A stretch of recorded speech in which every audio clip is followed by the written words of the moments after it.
Make its way across the planet, with New Zealand and Australia having already welcomed 2026. Across the U.S., preparations are in place, including in New York City, where the Times Square ball drop may draw more than 1 million revelers. The Trump administration is freezing child care funds to Minnesota amid a fraud scandal. The move follows years of investigation that began with a $300 million scheme at the nonprofit Feeding Our Future, for which 57 defendants have been convicted. Prosecutors said the organization was at the center of the country's largest COVID-19-related fraud scam, in which defendants exploited a state-run, federally funded program intended to provide food for children. Earlier this month, the federal prosecutor alleged half or more of the roughly $18 billion in federal funds that supported 14 programs in Minnesota may have been stolen. I'm Ben Thomas. The Justice Department is suing Virginia for providing in-state tuition for illegal immigrants. The lawsuit targets a Virginia law that allows non-citizens to access reduced in-state tuition rates at public universities and colleges if they can establish they reside in the state. The Justice Department argues the measure conflicts with federal immigration law in violation of the U.S. Constitution. This week's lawsuit marks the Trump administration's latest effort to challenge state laws that provide benefits to illegal immigrants. Greg Clugston, Washington. Communist China's military says it has successfully wrapped up 2 days of live-fire military drills in the waters off Taiwan. First-time claims for jobless benefits have dropped for the third straight week, falling to 199,000 last week. Watching Wall Street, the Dow futures are up 4 points. NASDAQ futures 23 points higher. More on these stories at townhall.com.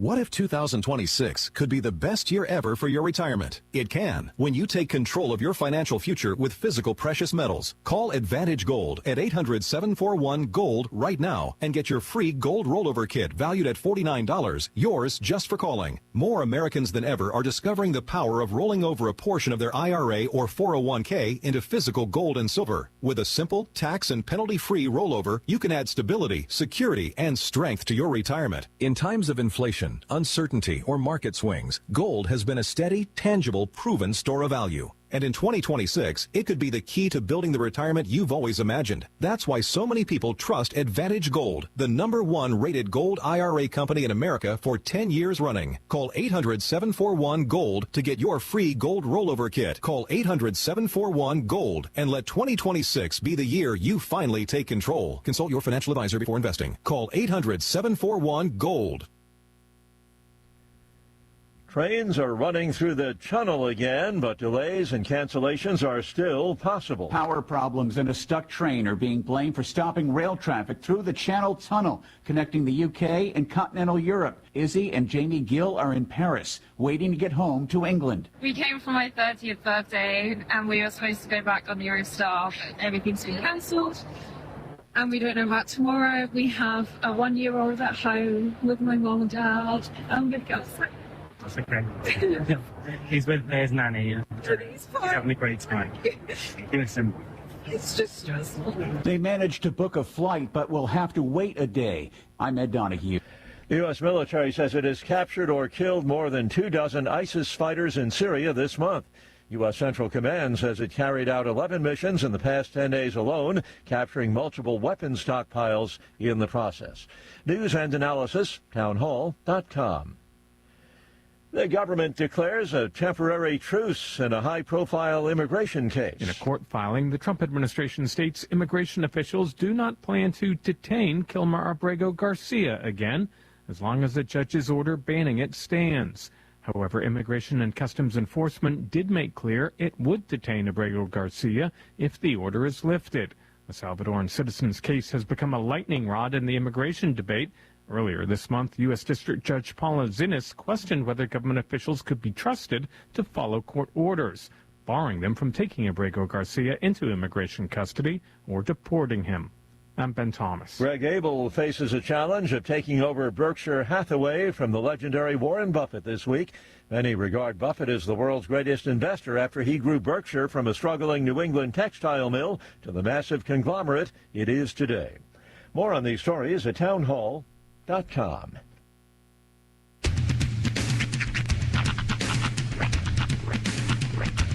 What in the wide, wide world of sports is going on here? I promise you, whatever scum did this, not one man on this force will rest for 1 minute until he's behind bars. Now let's grab a bite to eat. Yeah, come on. I feel the hot wind on my shoulder and the touch of a world that is older. I hit the switch and check the number. I leave it on and then I slumber. I hear the rhythm ringing through it. Flamenco guitar and cumbia music. I hear the talking of the DJ. The devil said, what does he say? I'm on a Mexican radio. I'm on a Mexican radio. Broadcasting live from high atop the J.P. White Building in downtown Roswell, New Mexico. It's Mornings with Mike Winters on 106.5 Roswell's Talk FM. Is that what I sound like when I talk? Now, here's your host, Mike Winters.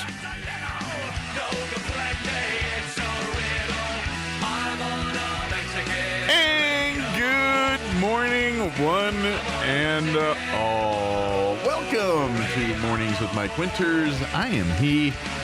That would be me, Mike Winters. Happy New Year's Eve. Yes, the final show of 2025, the final countdown, if you will.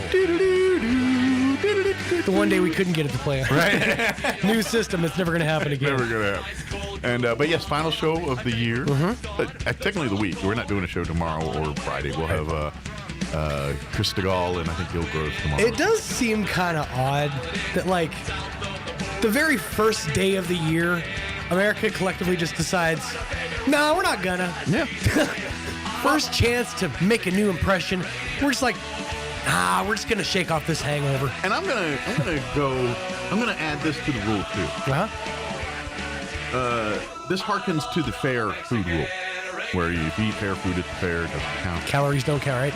If your New Year's Day forecast high is 73 degrees, you get the day off too. Yeah, you should. It's like, it's sort of your given right to frolic on a day like that. Yeah, 73 the first day degrees. Of the year is 73 degrees. You should not be working. That's the most optimistic start to the year. I would agree. Yeah. So, today we're going to be 61. So it's like we're gradually getting up by tomorrow. We're in the 70s, and then we're going to be lingering in the 70s through the weekend too. Nice. Well, it's a 69 on Saturday, but nice. Same difference. Has that number been retired now? Yeah, apparently. Yeah. Now it's 67. 67. Yeah. Oop, I just made a bunch of kids giggle. No, you made a bunch of kids roll their eyes. You made their parents giggle, look at their kids and go, 67. Yeah. It's what's great about that. That was gas, wasn't it? We have successfully murdered that meme. Oh yeah. Completely murdered it. The collective will of cringe parents across this great nation of ours. Well, and I will tell you, kids, you're not the first to have this happen to. Every generation's. Like, for instance, as a Gen Xer, a guy that grew up in the 80s and everything, they said words like gnarly and awesome. And what do you mean said? Well, I mean, still utter a gnarly every good now and again. But what I mean is, when your parents started saying it, everyone's like, all right, I'm going to back off with the gnarly. I would say that I say your generation's, but the generation slightly before mine's version of 6'7", a phrase that really nobody ever said, but I would say was gag me with a spoon. Oh yeah, that was it was a Valley Girl. That was thing. Valley Girl, right? But people like parents and older people would be like, when they wanted to be like, talk like the young people, they'd say, "Oh, gag me with a spoon." Yeah, and that was like the official. Oh, it's not cool anymore. Mom and dad are saying it. Well, I think it's because at the time everyone watched that stupid movie with Alicia Silverstone. Clueless. Clueless. Thank you. But that was the 90s though. Was that 90s? Yeah, that was 95. Oh, they really overdid the value. That was 95. And go back and watch that movie. Yeah. Paul Rudd looks exactly the same. Yeah, he's an enigma. That's insane. I think Paul Rudd is like late 50s now, Yeah. but he still looks like he's 32. Presently, like he looked 32 in 92, right? And he looks 32 in 2025. I mean, that's the thing. If you hit a certain age early, Burgess Meredith is a great example. Yeah. Burgess Meredith looked like an old man since he was 40. Yeah. So he could play old even when he was young. Right. Like Folks, the movie Folks, he was only like 50-something in that movie. Yeah. Well, I'm sorry. The Cocoon one blows me away. Because I'm sorry. Don Amici and all them look way older than 50. I'm just saying. Yeah. But when you watch the Cocoon movie, like in real life, those guys were in their 50s when that movie was going on. Same with the Golden Girls. Yeah, You know, Don Amici's another one of those that are exactly the same. I'm They're like, you looked like you were an 80-year-old man at 37. they're claiming to be 50s on that show. Right. I'm not trying to brag, but I don't look that old. I mean, I'm not the epitome of health, but compared to the 50s that they portray on TV, I feel like I'm way looking younger than that. I still think I have a few of my boyish good looks. You know, I know I have don't. any of that. Unless you mean by bald like a baby, you know. Sure, that I don't. Smooth. Aerodynamic, my friend. You cut right through. Actually, I'm stubbly today. I've been shaved down in a couple days. Lazy. But So, resolutions, you got anything, any big plans for 2026?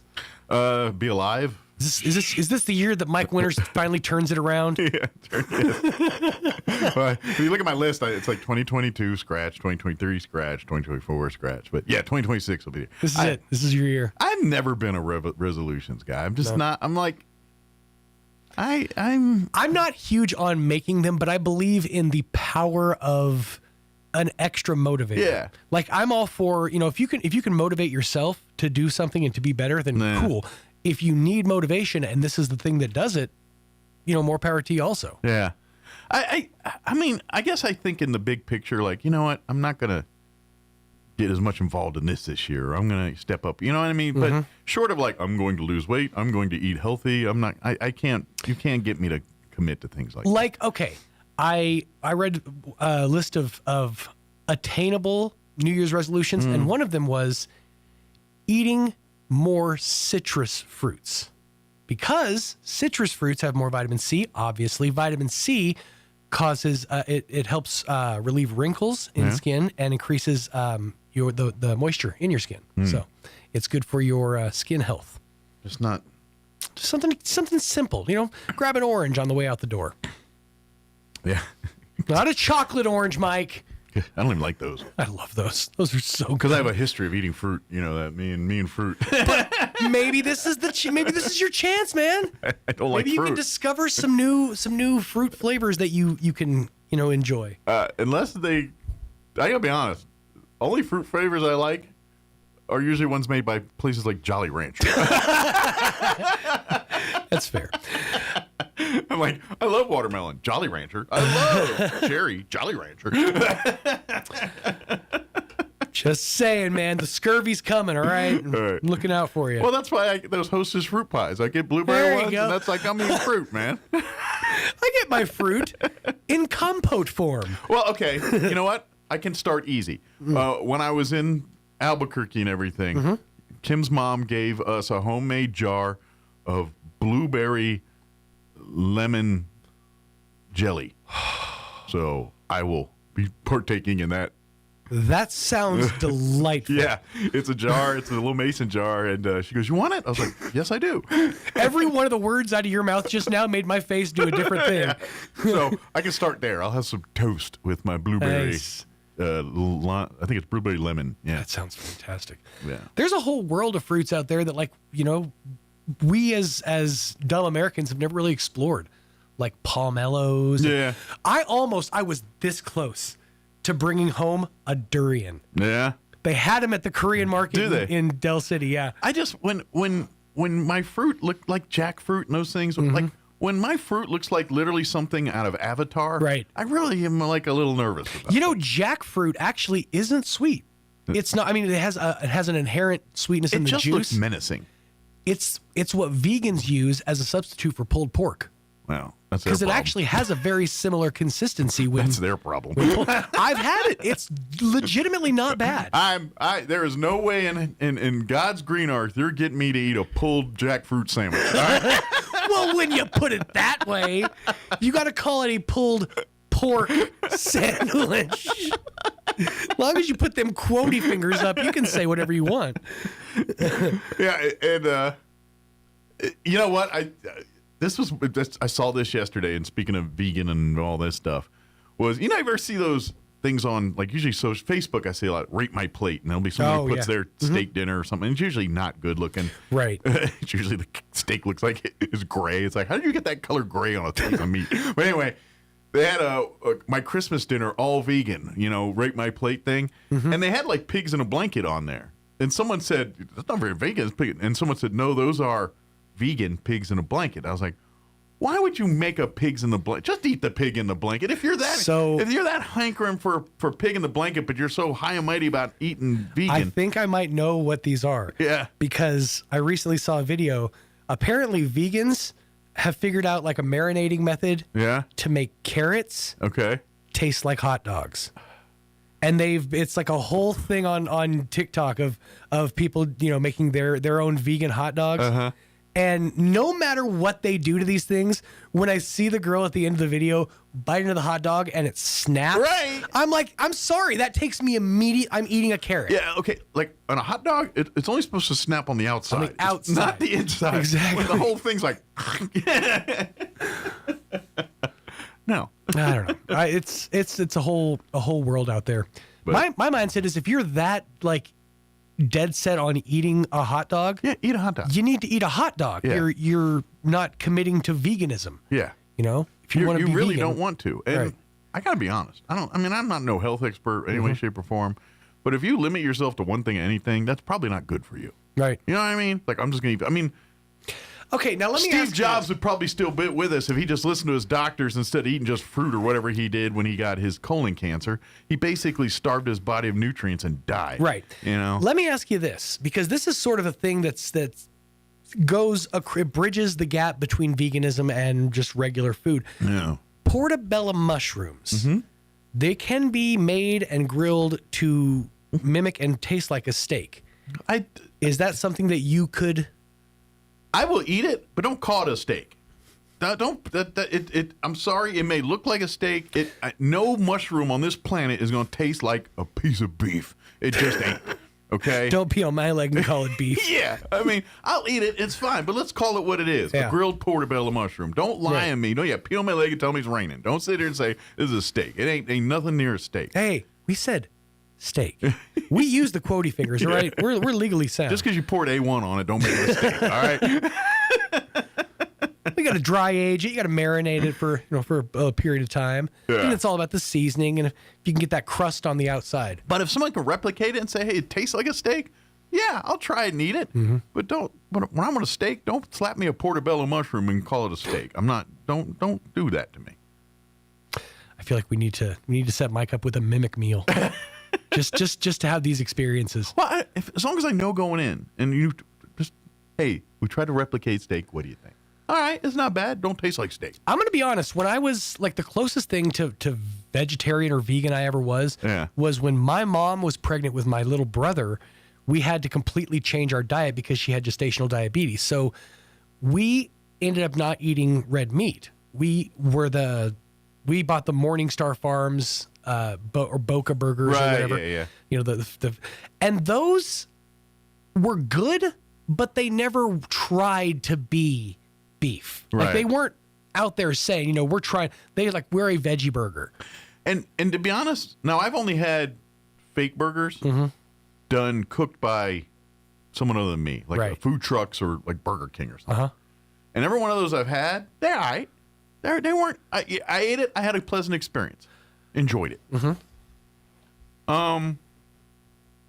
But burger gets away with it because burger, you put enough condiments and stuff on a burger that you can blend it together. Right. Steak, it's there and it's au natural. That's one I would, and I've kicked myself that this is a morning show for years, but I would love to get a hold of a Whopper, an Impossible Whopper, fresh. Yeah.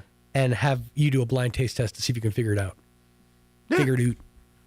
I probably could, but I bet you could, but I bet still don't mean I don't like it. Yeah. I've honestly just ordered an Impossible Whopper. Like the first time I've had an Impossible Burger was at the when Kim and I went to the Grand Canyon, like right after COVID. By the way, not the best time to go. It was really neat. He was quiet. Well, I just couldn't go. Like we took the train in, and then we didn't have a car, so we were kind of trapped in the middle. And none of the buses were running because of COVID. And I wasn't walking 5 miles with my wife when it's 157 degrees out right. to go. You know what I'm saying? That I mean, if it was just me, maybe, but not. Yeah, Shane built that way. Yeah. And anyway, but we stayed at this amazing hotel called the Old Tovar. It was one of those Henry houses from back in the day. I think like everybody from presidents to Oprah have stayed at this place. It was really cool. Real rustic place. But they only had the one restaurant they had reservations for, but they had a food truck that sat out there, and they had hot dogs and everything, but the only burgers they had were Impossible Burgers. So that was the first time I had an Impossible Burger, and I'm not going to lie, I was like, I'd eat another one of these. They're not bad at all. If you would, to be honest, it was fixed up enough that if you didn't say anything to me, I might have just thought it was a burger. Right. You know what I mean? That's like you said, that's the beauty of the burger is you can dress it up. But certain things you can't, like steak, you can't do that. You can't hide it in a bed of lettuce and a bunch of. That's true. You know, you can hide it with marinating and seasoning it. You can make it better. You're not hiding. It still looks like a mushroom. It's still going to have a chew of a mushroom, probably. Yeah, it just is not the same. But anyway, we probably should get the hour going because my interview's 29 minutes, and I'm not a math wizard, but I'm running out of time. So we're going to replay our interview we had with Lieutenant Drake from the Chaves County Sheriff's Office, just giving holiday message tapes. They're also looking for new deputies, so we talked about that a little bit. In the 8 o'clock hour, we're going to replay our interview we had back on the 16th with Katie Wright and Tamara Schubert from the Chaves County Extension Office, just talking about classes and things for the new year.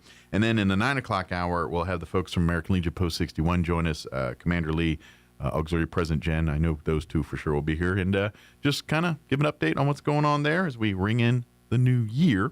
Don't forget, we got the final day of basketball action from the Goddard Classic and the Pocorn Invitational. 7th place games, I believe, get underway at like 9 a.m. this morning.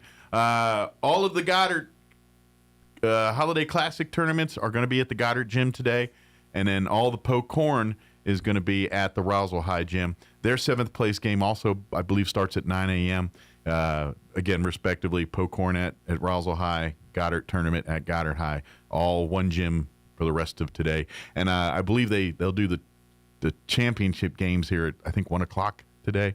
I believe Roswell and Goddard play at noon today. Does that sound right? Right around lunchtime? Does that sound right? Yeah, right around noon today for their matchups, and then they'll have the championship games right to follow there. Get on out to the gyms and root them on here one last day, but if you can't make it out there or tell you out-of-town friends and family they can watch those games, ksvptv.com. Again, you'll see the two channels. You'll see the Goddard one, and then you'll see the Roswell. Just click on the one you want to watch there. All right, it is 7:22. Let's get you up to date with weather. Take a quick commercial break. Then we're going to play our interview with Lieutenant Drake from the Chaves County Sheriff's Office. Don't go away. You're listening to Mornings with Mike Winters. I'm meteorologist Matthew Harding with your Pecos Valley weather. We'll shake off these areas of dense freezing fog, then skies will become partly to mostly sunny today. Highs will top out around 60 in Artesia and Carlsbad, warmest in Roswell as we'll get into the lower 60s. Increasing clouds tonight with lows falling into the mid-30s. We should stay fog-free. Morning clouds, then afternoon sun for New Year's Day with highs warming into the low to mid-70s. That's your latest forecast. I'm meteorologist Matthew Harding. Start the year strong with a home that's comfortable, efficient, and easy on your energy bills. The Right Fit membership program. For as little as $15 per month or $199 a year, you can rest assured knowing your unit is ready with biannual HVAC maintenance, as well as reduced dispatch fees, even in the middle of the night. Plus, a 15% discount on all services provided by Fulkerson, as well as preferred scheduling. Be ready for the seasons ahead. Become a Right Fit member with Fulkerson today. Call 575-319-9984 to find out more. Fulkerson Plumbing and Heating, proudly serving Roswell and surrounding areas. At Richland Motors, it's never been easier to sell or trade your current car, truck, or SUV for a newer model to hit the road in. Even if you don't purchase from Richland, they want to buy your vehicle for top dollar. But if you do buy from Richland, don't forget, they're the home of the powertrain warranty for life. That's a whole lot of confidence for you. See Richland for details. 2nd and Sycamore and 1309 Southeast Main. Check out some of the New Year's bargains you'll find this week at your local Farmers Country Market. Select Hormel party trays are $14.99 each, and select half gallons of Ocean Spray cranberry cocktails are $2.98 each. In produce, extra large red seedless grapes are $1.99 a pound, and Jumbo Hass avocados are 99 cents each. In the meat department, whole boneless pork loins are $1.88 a pound, and Buffalo style hot wings are $3.99 a pound. These are just some of the New Year's savings you'll find this week at your local Farmers Country Market. Hi, can I help you? I'm here to make hot your home. You're not Fergie's. I have right tools for job. Well, you may have the proper tools, but do you know how to use them? I learn on Croatian YouTube. Oh no, baby. Just because they have the equipment don't mean they can get the job done. Let Fergie's work their mojo on your heating and AC unit. 622-2660. The average American spends 2.5 days a year looking for lost items. We aren't sure how long Europeans and Asians look for lost stuff. We lost the list. Here's Mike Winters. Joining us in studio this morning from the Chaves County Sheriff's Office, Lieutenant Charles Drake back with us. Good morning, LT. How you doing today? I'm doing good. Happy New Year. Yes, Happy New Year. Merry Christmas, Happy Holidays. We're still in that window. We can still throw all the monikers out there. Exactly. Yep. Finally feeling like winter. Yeah. Although one day. I think we're kind of getting into a part where like I'm ready for I think we're now in that part where people in the holiday thing is like, all right, I love the holidays, but I'm kind of running out of things to do with my hands. I need to get back to the routine a little bit here. Yes, exactly.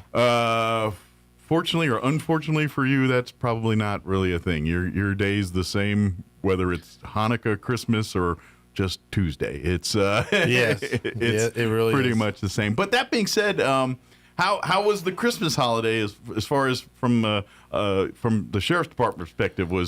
Was it about average as far as calls and things? Was it a little higher than normal or less? It was about average. Okay. Nothing too extreme. Sure. Yeah, it was about average. I imagine domestic calls, things like that, do tend to tick up during the holidays just because a lot of people are usually in rooms together and, what families do sometimes. Everybody enjoys getting together with family, but at some point, they're tired of hanging out with family. Exactly. Yeah, and then, of course, if the beer or wine's flowing and the tongues loosen. Yes, exactly. Yeah, they start flying sometimes, unfortunately. But so I imagine that kind of thing upticks a little bit here. But good news, since the weather cooperated, you're not really bailing people out of ditches or any of that stuff as much during this Christmas holiday. Yeah, we didn't have to deal with any bad weather during the holiday. Obviously today it's foggy. So be careful you're back out at there. it today. Yeah. I hope you didn't get like you missed it because you're about to get some. Right. And it'll be back for tomorrow. A good pulling a guy out of a ditch. Well, today's your day. Yeah, exactly. Yep. But I imagine, and this is kind of something, remind people, and I was kind of, talking earlier, but you guys see so many folks on the road that you got to respect the conditions of the road. And when there's potential for ice or a slick road, you got to slow down. You've got to be more cognizant. Your vehicle does not act the same on it as it does on a dry asphalt pavement. Exactly. Plus, you don't see what you see on a normal sunny day, especially with the fog. Sure. Stuff like that. And the black ice, that's the reason why it's called black ice. Especially if and most of the time when you see it around here, it's going to be at night or in the early morning hours when it's not light yet. And you're not going to be able to tell, and you're going to think it's pavement. Next thing you know, you lose all traction, and it really is a dangerous thing. You won't see it till you're sideways. It's almost worse like this sometimes than if there was full-on snow on the ground. Because if you see a couple inches of snow, people, all right, they're more cognizant. The knuckle, gets hard on the steering wheel. We're like this. They're maybe kind of letting their guard down a little bit, and they don't realize they're dealing with more dangerous conditions than what they're actually driving. Yeah, and they tend to make it worse when they start to slide. They hit the brakes. Worst thing you can do. Yep. Yeah, because then what little control you tried to get back, you just lost. So. Yep. And of course, with fog and this type of stuff, do not use the high beams. The high beams, and whether it's freezing fog or just your regular garden variety fog, when you turn on your high beams, that fog acts like a mirror and reflects that light right back in your face, and you're actually going to see worse. Yep. Stick with your fog lights or low beams. And those will do you just fine when the weather gets like this too. So, yep. And this one's more of a personal one. I don't think there's any legalities to it, but you're kind of messing with people when you do this. And when the weather does get bad, like the snow and all that, and you're driving in the normal flow of traffic with your hazard lights on, that to me is worse, because now when you do eventually signal, no one's going to know. And the hazards are for when you're pulled over off the side of the road or something where, hey, I'm off the side, someone may not see me. Let me put these flashing lights on so they see me and not hit me. Yeah. If you're moving, the flashing light should not be on. And it distracts other drivers. They're like wondering why these hazards are on. Yeah. So, it's one thing if you're part of the safety crew hauling the big oversized load and all that, but if you're just in your pickup or your car, you don't need to be doing all right. That. I get it. You're like, I'm nervous, I'm cautious. Guess what? Hopefully everyone around you is doing the same thing. But right. you don't need to announce that presence because now whenever you go to signal or indicate, you're basically not allowing that to happen. Right. But just one of those tips. I see it so much when the weather gets bad, and that's the one pet peeve. I'm like, stop doing that. Right. Just drive cautiously and let that be. Now, of course, I know you guys will be out and about on over the New Year's Eve and New Year's holiday here. Now, you guys will be doing checkpoints and doing what traditionally does happen during the holidays. Yes. Please, folks, there's so many different options to get you home and not doing it behind the wheel of a vehicle if you've been drinking. Take advantage of that. I get it 40 years ago where people weren't harping on drinking and driving, and so people were driving drunk all the time. But there's organizations that offer free rides on nights like this. Hopefully you have friends and family and maybe make a plan to keep one sober to get everybody home. Whatever that is, make that plan, do something. And if that doesn't work, call a cab, call an Uber, call somebody to come get you. But it's too easy to do that rather than you try to drive home and thinking you're saving some time or energy for someone, and you might end up destroying yourself or someone else's life. Right. Yeah. And we want people to enjoy family, but be careful. We'll be out in force. Absolutely. And of course, the deputies, there's newer ones, but they're all not new. When they see cars, see the checkpoint and hang a UE to go the other way, red flag, folks. Yeah, exactly. Yes. Yep. You're not fooling anybody when you do that. I'm just trying to warn you. If you see it, go take your lumps. Drive through it. If your registration is not, they'll give you a citation to move along out of your day. And certainly if you're drunk, just stop and let. But if you're riding dirty, just. You attract all the attention when you turn around. Yeah, exactly. That's all I'm saying. So they know you're doing that stuff, and guess what? They anticipate that. They probably have some guys sitting over there. All right, get the tune around, the U-turn, folks, and they're going to come for a visit. Exactly. They weren't born at night, but not last night. So, but they know what's going on. So, but the best bet is just don't do it. Don't drink and drive. Don't text and drive. That's almost bigger than drinking and driving at this point, because that's not a holiday-driven thing. That's every single day. I don't know how many times I'm going up and down Main Street and I see someone being stupid, and then you go around them and their head's buried in a phone. Yep. It happens daily around here. And I get it, because everybody, my wife, myself, everybody included, I get on to her about it. And she does it to me when I tend to do that. Oh, I'm just going to say yes real quick. No. Don't do that. This is every single instant of tragedy started with, I'm just going to say yes real quick, or I'm just going to do this real quick. Yeah. And I got to be honest, and I'm a guy in my 50s now. I'm a little older, so I'm a little technology illiterate on some things. And new cars are equally as distracting to me as a phone sometimes. Some of them have TV screens and radio screens. Well, and I got my Jeep and I love it. It's an amazing, but there's like the climate control thing, and then I'm like, there's like 60 different ways to access audio, and I'm trying to drive down the hallway, so I'm just trying to bring up my phone thing to listen, and then I'm like, wait a minute. So I got to be honest, as many quote unquote features to make it easier for you, they get just as distracting sometimes. Oh, they really do. So please limit even that kind of stuff. If you're doing the road trip, this is why you have the passenger seat. They're the navigator / radio DJ, whatever the rules are in your car. Maybe the driver picks the music, but let the passenger pick the buttons, right, and do all that kind of stuff. It's just too easy to get distracted by that stuff. Absolutely, it only takes a split second for something to happen. Back in the day when you just had like that one thing with the turning knob and then 6 buttons you could mash to get somewhere near one of your favorites, right? That's all we needed back then. Yeah. And the other one, I go back, and I've already yelled at this the old man yells at cloud moment for cars, but did you ever like deal with cars that had the high beams on the floor? Yep. Why did we stop doing that? I gotta imagine that's the most convenient. I mean, you're not, especially nowadays where everyone's driving automatics. You're not doing anything with that foot anyway.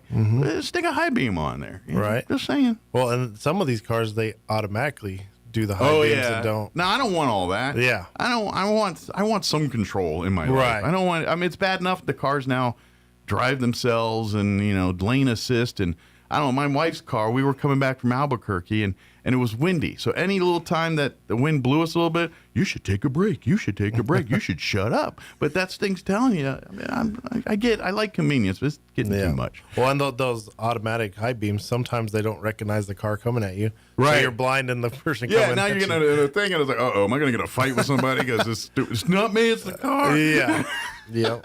Yeah.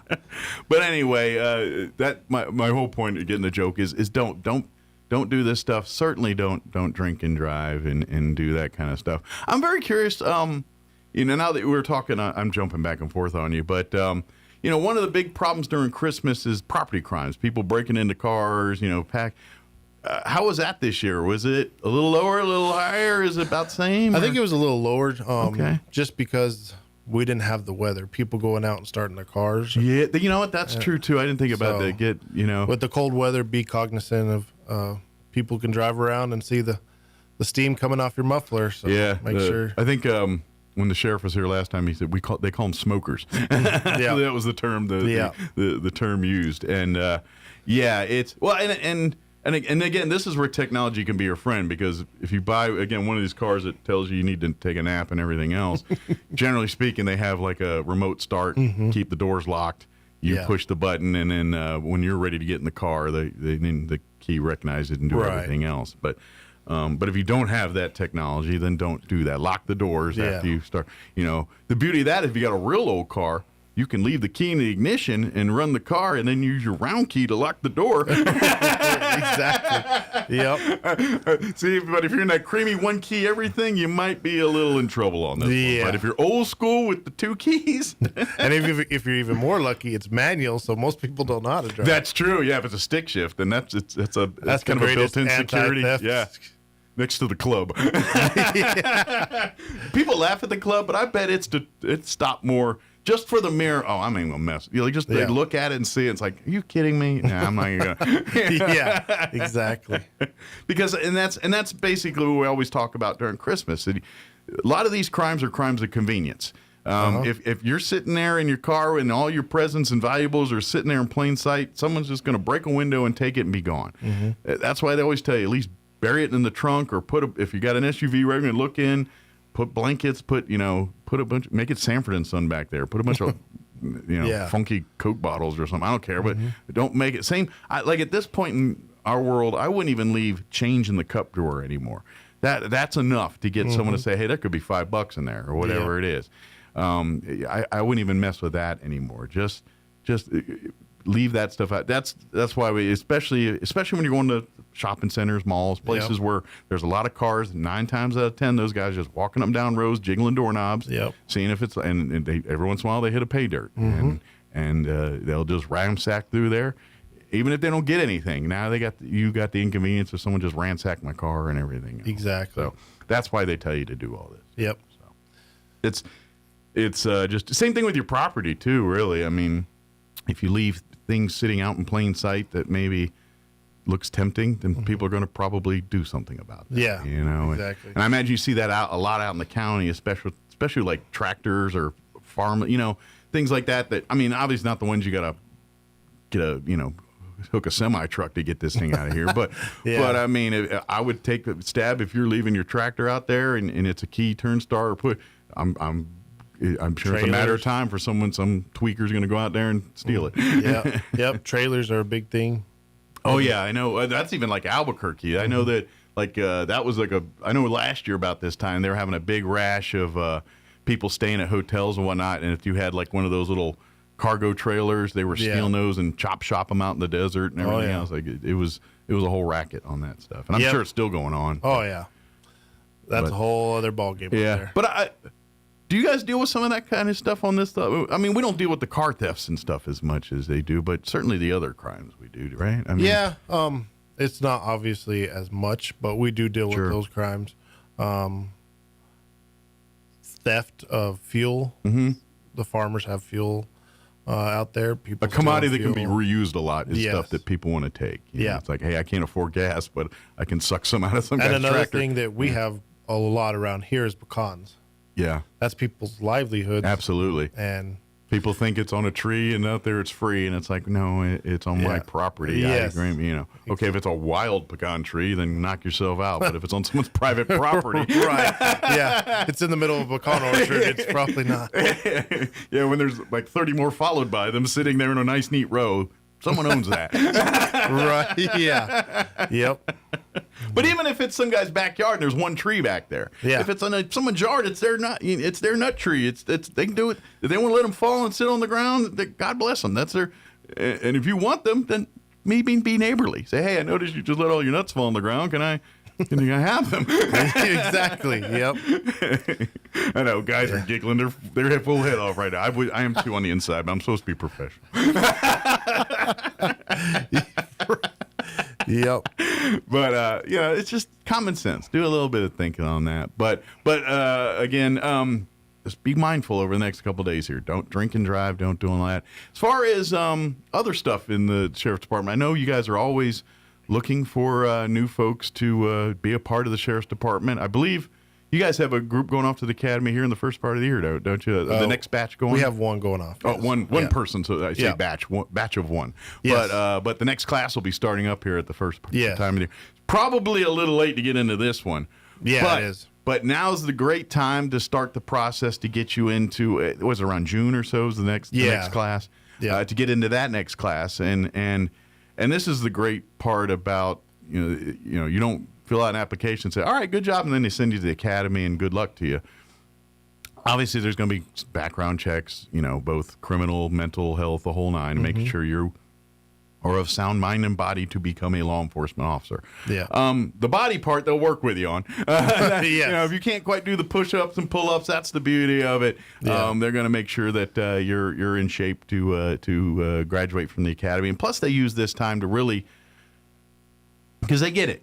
The knowledge base of you of a law enforcement is going to be minimal. Maybe you have a family of law enforcement, so you know more than the average person. Right. But by and large, you're going to be very naive to what the day-to-day life of a police officer is. And so they're going to use that couple months before you go to the academy to get you all that, to learn you the lingo, to learn the basics of it. So when you get to the academy, you can seamlessly go to the training and understand, because law enforcement's like military. They got acronyms for acronyms, and you got to know the lingo and the culture, and that's kind of where you learn it, is that first couple months, and and plus you get to meet the rest of the build the camaraderie side of the sheriff's department. As much as every individual deputy has a duty and they're out there every day, they're a team. They're on each other. They watch each other's backs 24/7, even when they're not in uniform, and that it's a family environment. And how does that nurtured? It starts at the beginning, hanging out and learning and, going through some hardships together, but also going through some good times together. Right. And doing And there is a lengthy process for the hiring. Once you get hired, then we'll start the application for the academy. Sure. But once you get done with the hiring and you're hired, you're doing training, you're riding with deputies. Like the guy that we have now, he's riding with deputies. He was on night shift. He's done courts. Stuff like that. Sure. So it's definitely not a boring time. Absolutely. But you really see the sexy and unsexy, the mundane and the unmundane side of the sheriff's department. I hate to burst everybody's bubble, but for every time there's a traffic stop or anything else that happens, there is usually a mountain of paperwork that goes with that they got to file reports and do it. Even if it is laundry type tasks, it's still a lot of it. So every time an officer makes a stop, every time they question you about, they got to annotate that. They got to have a record of that. Yeah. And so they don't show you that part on the cop shows on TV. Right. Yeah. They just show the guy sliding over the hood and busting the dude or breaking into the bank, and they do all that stuff. They'll show you the part where they're sitting at a desk behind a laptop filing out reports and everything else for the next 6 hours. They're like, you get to do all this.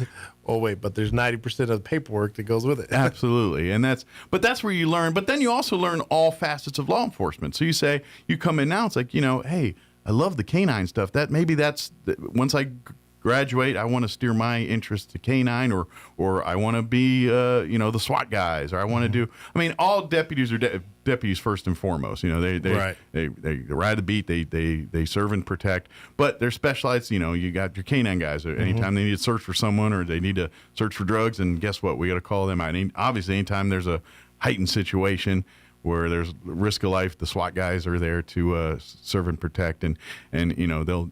I'm going to take a guess when those situations happen. If they're on duty, they've got pretty much all their gear in the trunk, and they drop what they're doing and head to wherever the scene is and SWAT up, so to speak, suit up, Yes, and do what they got to do. But that's a whole nother. Guess what? You just don't learn how to be a SWAT guy overnight. So there's a lot of additional training and stuff that goes on there. Right. And then once you're done all that, then it's like, okay, go back to your day-to-day deputy jobs until the stuff hits the fan, basically. And wait around for that. Exactly. And we have our DWI guy who just recently graduated from drug recognition expert school. Okay. So that was been a while. So don't invite him to parties. He's going to nail your drugs every time. Just kidding. Right? He's like, that's meth over there, I can tell. Yep. Some fentanyl. Yes. Kidding. But, which has been a long time since the sheriff's office has one of those. Absolutely. So it's a good thing. Well, I imagine, because having that person here, obviously it leads to more arrests and things, but I think it also leads to more convictions and things because, these are the folks that, a lot of drugs can be a lot of things, and when you have people that know exactly what they're dealing with and the risk factors, the safety, fentanyl, everyone knows, fentanyl is a time bomb. Officers, people die just by touching it. Right. For a little bit. This is scary stuff. Yes. But having those folks to train our guys to really show those and at the same token, be able to use them in the term to prosecute and to help get these folks off the street. It's just, right. That's a very valuable tool. And I imagine it's because let's face it, we don't live in New York City. We don't live in Dallas. We live in Chavez County, New Mexico, where there's more dirt than there's buildings. And, so to have that level of qualifications in a place this rural is very, very, very fortunate for us. Yes. So, but like you said, we're always looking for more folks there. And, Absolutely. And if your goal is to serve and protect as a deputy, but you do want to, I know I want to be a detective. I want to be the person that investigates cases and all right, we can get you to pursue that path there. Or, if you're saying, no, I want to be sheriff someday. All right, well, you got to learn the job first and overall the job. Then we can talk about being sheriff. Absolutely. And if you're unsure if that's something you want to do, we're always doing ride-alongs. You can always contact the sheriff's office, come in. Get your feet wet. And sign up. Just see how it fares for you. As a guy, I got an opportunity to do a ride along a couple years ago, and it was an eye-opening experience. I'm one of those guys. I watch the live PDs and cops, and so I consider myself an armchair warrior on these kind of things. I know a thing or two. Yes, but my eyes were open on that one because there was just, and I've told this story a couple times, but it still blows me away to this day. I'm sitting there with the deputy in the vehicle, and we're down in the south end of town, going through some of the alleys back there, and there was I'm going to assume a homeless man that was kind of just sitting up against a fence there, and the officer said, "Well, let's do a wellness check, make sure he's okay, not need medical attention or nothing." But as we're coming up on him, I didn't see nothing. I'm just sitting there in the darkness, and the deputy's just kind of like, "All right, there's two guys back here, one over here. Watch this one. You stay in the car, but be note, there's two guys here." And I'm like, where did they come from? He just had eyes in the back of his head, and I'm pretty sure every deputy gets that training and has that. But that amazed me to see that Yeah, like I think, like I feel like I said, I'm a people watcher. I like doing. I thought I was observant. I'm not nowhere near observant compared to what law enforcement officers are. That was a lesson I learned that day. I was like, wow. I mean, I feel like I'm not. I just felt like I'm usually a guy that's pretty, and I missed the 10 things that he pointed out to me. yeah, we're trained to be observant on everything. And that's also a day that, because I had an opportunity. The Chaves County Sheriff's Office serves way more than the county.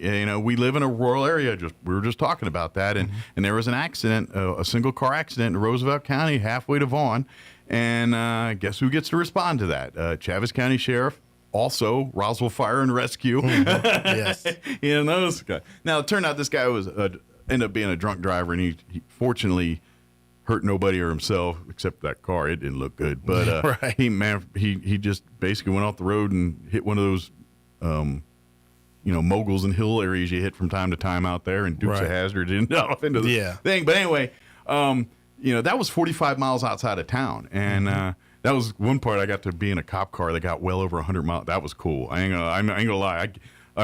I get why cops want to do. I was like, what is bad? I mean, I was just in the passenger seat. We're doing like 120, booking it down the. I was like, all right, because you don't get to do that very often in Roswell, folks. Right. But they got to do it heading out to that way. But again, that was another thing. I was like, yeah, these guys serve way more than Chaves County, and it happens more often than you think. Yeah, and we work good with the surrounding counties, and vice versa. If their guys are closer than you guys are in Chaves, they're going to respond to those too. It's a, like you said, a mutual relationship and all that stuff. But in all fairness, Roosevelt County's probably got like 3 guys on patrol, where you guys have a few. You know what I mean? I think you think we're rural? They're rural. You know what I mean? Exactly. So that's where a lot of the time is. It's just there's no need because there's 3 guys on patrol at a given time at that. Right. Where Roswell's, we don't have that luxury of only allowing to have Barney Fife and Andy Griffith to do the thing. We need a few more able-bodied folks. Right. But if you're interested, please now come here. First year, if I want to better my life, and I've been always interested in a career in law. Come, go online. You can start the application process. But like Lieutenant Drake's saying, just go down to the sheriff's office here.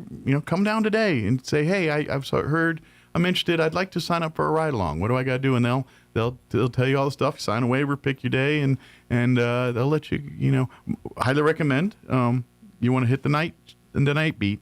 That's where the action is. If you want to see, where a busier. I'm not saying stuff don't happen during the day, but your odds are better when the sun goes down. The activity picks up. Yes, it's just the nature of the beast. Yep, here. and all you do is come down, fill out that one sheet of paper, and we do a quick background check, make sure you're not wanted or anything, and then.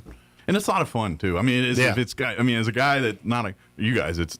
I'm called fun. It's your day to day. But for someone who doesn't get to do it every day, it was really cool to experience that.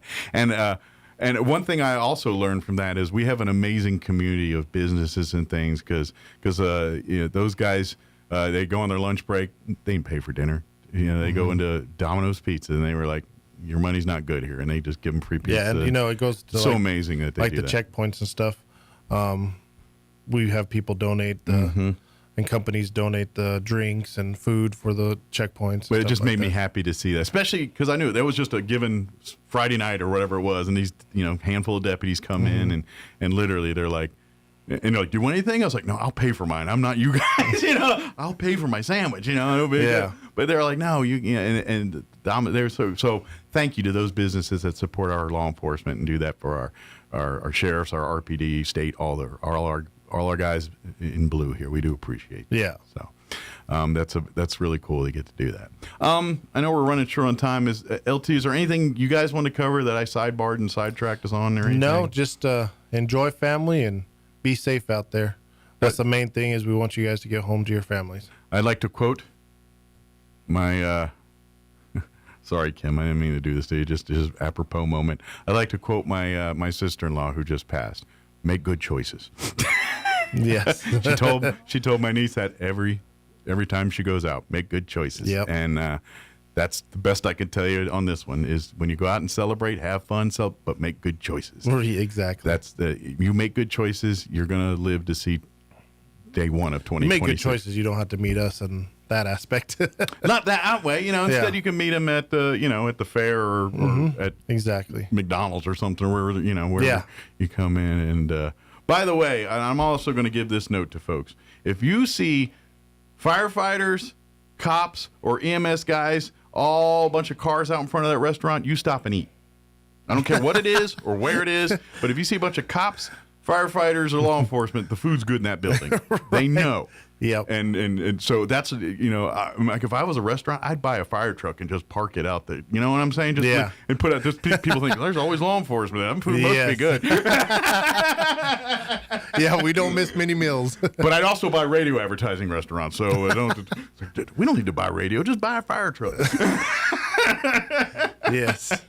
Exactly. Yep. Good deal. But, is there anything did we get it all? I think we got it all. Excellent. Well, thank you very much for joining us here, and tell all of our deputies thank you for doing what you guys do, and wish you guys a blessed 2026, and stay safe out there. Same to you. And hopefully our folks will try to do the same here, so we can all kumbaya. All right. Good deal. But thank you, and we'll see you next time. Awesome. Thank you. All right. It is.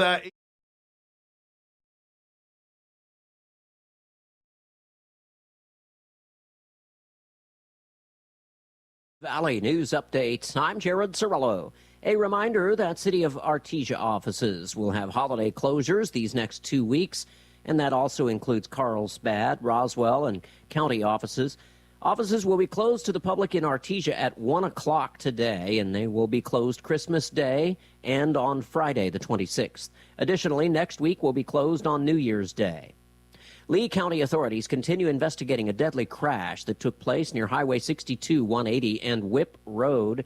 Deputies arrived and found a Kenworth semi in the median facing north and a Ford F-250 pickup truck on the eastbound side facing southeast. The preliminary investigation shows that the pickup, driven by 34-year-old Alec Standiford of Carlsbad, was headed north on Whip Road and failed to stop at the stop sign. The pickup crossed into the path of the semi and was struck broadside. Standiford was killed as a result of the crash. You're up to date. I'm Jared Cirillo. Still burning cash on posters that get tattered, tired, and tossed? Turn heads with vibrant LED posters from DSI. Plug and play with custom updatable graphics. Showcase a single showstopper or link several for a seamless video wall.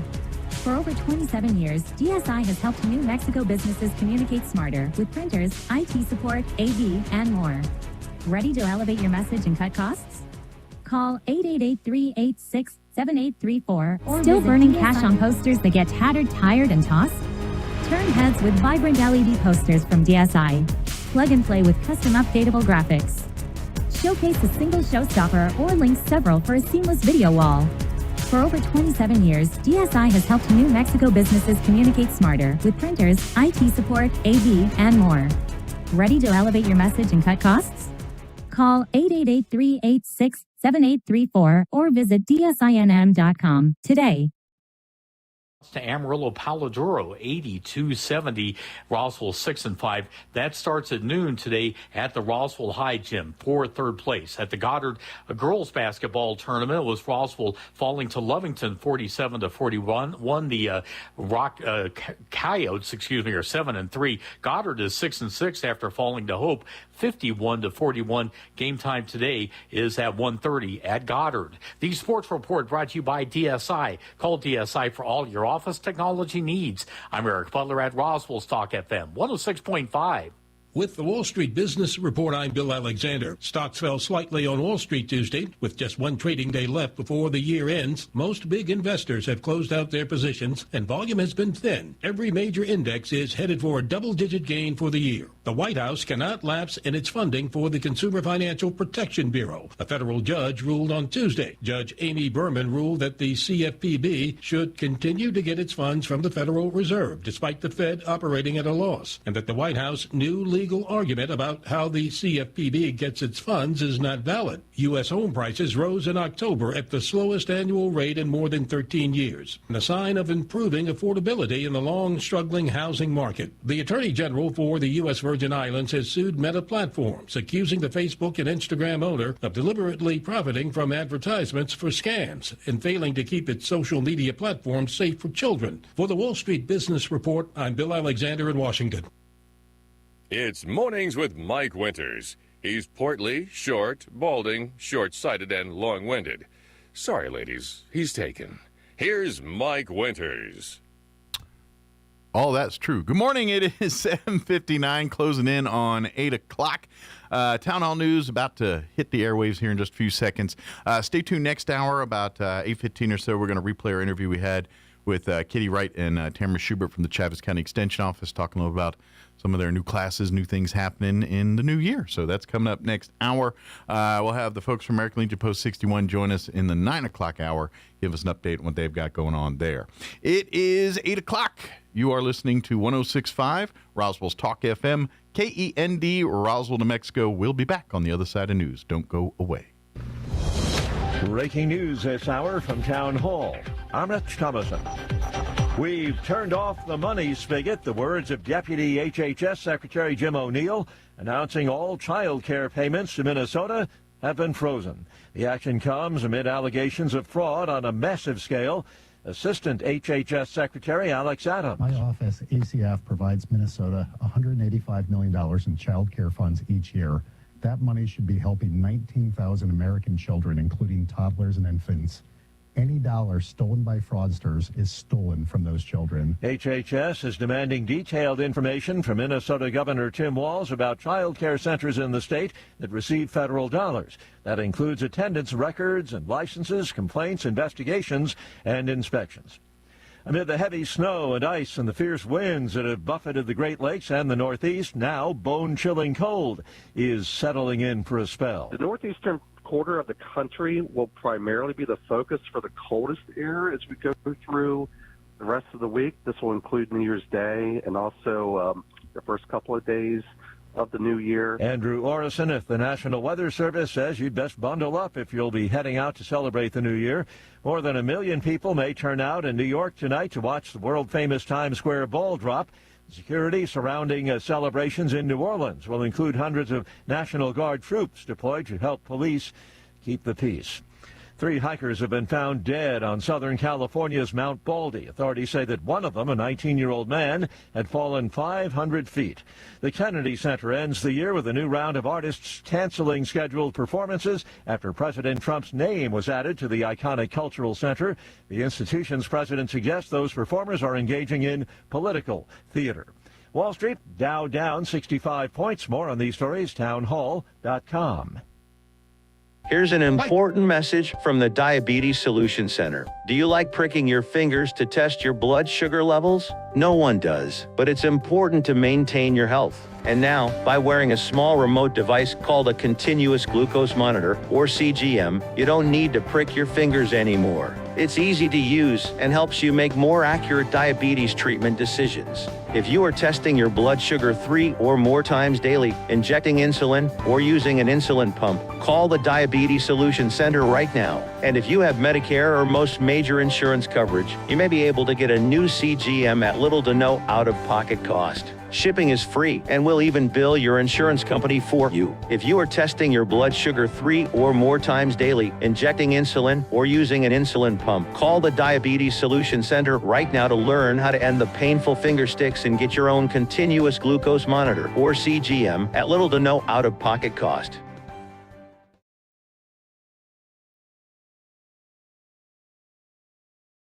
Mandate has ended. The mission was established in the wake of the toppling of Iraqi dictator Saddam Hussein. When the agency was created in 2003, Iraq was in crisis. In fact, within days of arriving, more than 20 UN workers were killed in a suicide bombing on a hotel in the capital, Baghdad.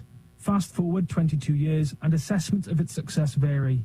Supporters say the mission helped guide elections, promote human rights, and stabilize political processes. But critics argue its impact was limited, pointing to ongoing corruption and unmet expectations among many Iraqis. The BBC's Jacob Evans.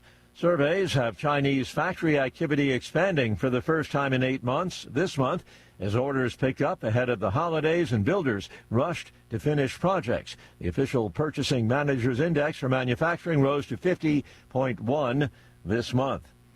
News and analysis at townhall.com. The heavens will put on quite a show as the new year gets underway. The year's first supermoon and meteor shower will compete for dominance in January skies. The quadranted meteor shower peaks Friday night into Saturday morning, but fewer than 10 meteors will be visible per hour due to light from Saturday's supermoon. To spot the quadranteds, venture out in the early evening away from city lights and glimpse the fireballs before the moon crashes the party. Wait for your eyes to get used to the darkness and don't look at your phone. Saturday's supermoon ends a 4-month streak that started in October. There won't be another until the end of 2026. Keith Peters, Washington. Bulgaria formally adopts the euro on New Year's Day. The East European nation, population 6.4 million, becomes the 21st country to use the euro, abandoning its own currency, the value of which was tied to the euro in 1999 anyway. More on these stories, townhall.com.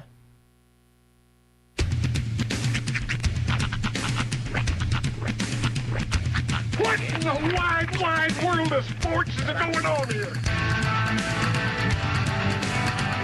I promise you, whatever scum did this, not one man on this force will rest for 1 minute until he's behind bars. Now let's grab a bite to eat. Yeah, come on. I feel the hot wind on my shoulder and the touch of a world that is older. I hit the switch and check the number. I leave it on and then I slumber. I hear the rhythm ringing through it. Flamenco guitar and cumbia music. I hear the talking of the DJ. The travel witch and what does he say? I'm on a Mexican radio. I'm on a Mexican world radio. Broadcasting live from high atop the J.P. White Building in downtown Roswell, New Mexico. It's Mornings with Mike Winters on 106.5 Roswell's Talk FM. Is that what I sound like when I talk? Now, here's your host, Mike Winters.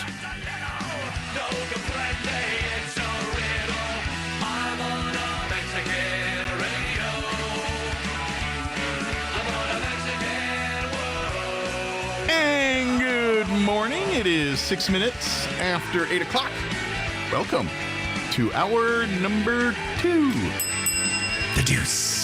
Mornings with Mike Winters right here on 106.5 Roswell's Talk FM. Happy New Year's Eve. Yes. Welcome to the final day of 2025. Also, just going to throw this out there. The final day of operation for Pepper's Grill and Bar. Oh, yeah. So if you want to make their last day a great day, maybe grab some lunch today. Yeah. One more steak au poivre. Oh, yeah. No, you know what? That's on their dinner menu, so I'm gonna have to go there for dinner. I think. I feel like if you asked today, maybe if I can talk the chef into whipping me up a lunch au poivre. Yeah. But now, also bear in mind, this is all while supplies last. Oh, yeah, so I have no idea. Yeah, what they have left is what they're serving. But yeah, I guess. But you're right. This is your last chance to go there and get your favorite meal, Pepper. Yep. It's, kind of big thanks to sad moment. Yeah, to Adam and to the staff and to everybody who's been a part of the Peppers family for so many years. Mm-hmm. Absolutely. I'm telling you right now, just because the Rowe family and Peppers. You know, there's so many community events that they just take care of for folks. That's going to be a huge void. I am curious. Have you guys at the Historical Society worked out a contingency plan for next year's Heritage Dinner? Not at this point. No, we are still. I mean, we've all. So if you're an up-and-coming restaurant, you want to be. I'm just saying. We've all kind of, but we haven't had a meeting about it or nothing. But we've all kind of said, "Well, we're going to do. Oh, we're going to do something." But yeah, but yes, I mean, it is on. I'm sure many other organizations' minds too. Everything from cowboy proms to everything. Those Peppers, they're always the ones that take care. Everyone else takes care of the dancing and all that stuff. But if you want to eat, Peppers is the ones that handle it usually. So I think it was on Facebook. I saw that I think in March they're doing a raise a glass celebration of Peppers, salute to Peppers. to the Rowe family and to the staff. Man, that March is going to be... Cause... I saw that, though, and I was like, the first thought that went through my head was, because it had the Peppers logo on it, I'm like, are they going to cater? You got to work your own salute. That's my last chance to have it. Hey, we're going to do a salute you. By the way, can you fix dinner? Yeah, just whip up something nice, just for the crowd. Actually, that's kind of what our family's. I mean, not to put even more of a downer on this, but you said March, and that's what just kind of triggered it. Was my sister-in-law, who we just lost to cancer here a couple days ago. Instead of a funeral and all that kind of stuff, we're going to do, per her wishes, she got to, one of the weird parts about knowing you're going to die and you have another day, you get to plan things. Right. And one of the things she said was, don't do all the funeral and all that. And so we're going to, her birthday is St. Patrick's Day, weirdly enough. My wife's birthday, Halloween. My sister-in-law's St. Patrick. We've always had this weird holiday birthday thing. But so on St. Patrick's Day, we're all going to do a big celebration of life up there and have a big party for her. Weirdly, both holidays where you dress weird and get drunk. Yeah. At this point, green is optional. Yeah. Although, I'm thinking, I haven't hit. Well, if my wife's listening, she's gonna hear this. But I've been thinking, and I haven't decided whether it's a good taste or people are going to see it as in bad taste. If Amy would definitely be down with it, but I don't know if anybody else would get it. As many of you know, I'm a Washington Commanders Redskins fan. Most of my family is not. They're all Cowboys fans. Sure. My wife, my father-in-law, my Amy, they're all Cowboys fans. So over the years, there's always been that, rivalry, friendly ribboning of each other. Mm-hmm. Amy would give me a little crap every time the Cowboys win. Right. Vice versa. When it was she got to do it more often than I did. But it was on occasion there we got to win a game. Mm-hmm. But anyway, I thought it would be kind of funny that over the last week or two, I've been just inundated on Facebook with this Commanders. They actually looks delightful. They've got bourbon whiskey, they've got a vodka, they've got like hard iced teas, and it's all this Commanders themed Commanders. And I'm like, I think it'd be kind of funny if I brought a Commanders thing of whiskey and said she would get the joke on this. We're all going to do a salute to her, but we're drinking this out Commanders. of this bottle. The only person I might make mad is my father-in-law. I think everyone else would get the joke. Yeah. Because they're going to be torn. I'm not drinking that Redskins, but it's a salute to your family member. Yeah. This is for your daughter. Amy would find that funny. I don't know if the people at the event would. Right. So I think that, just because if the rivalry itself is understood in the family, I think no explanation necessary. Yeah. But I think that's something that would fly.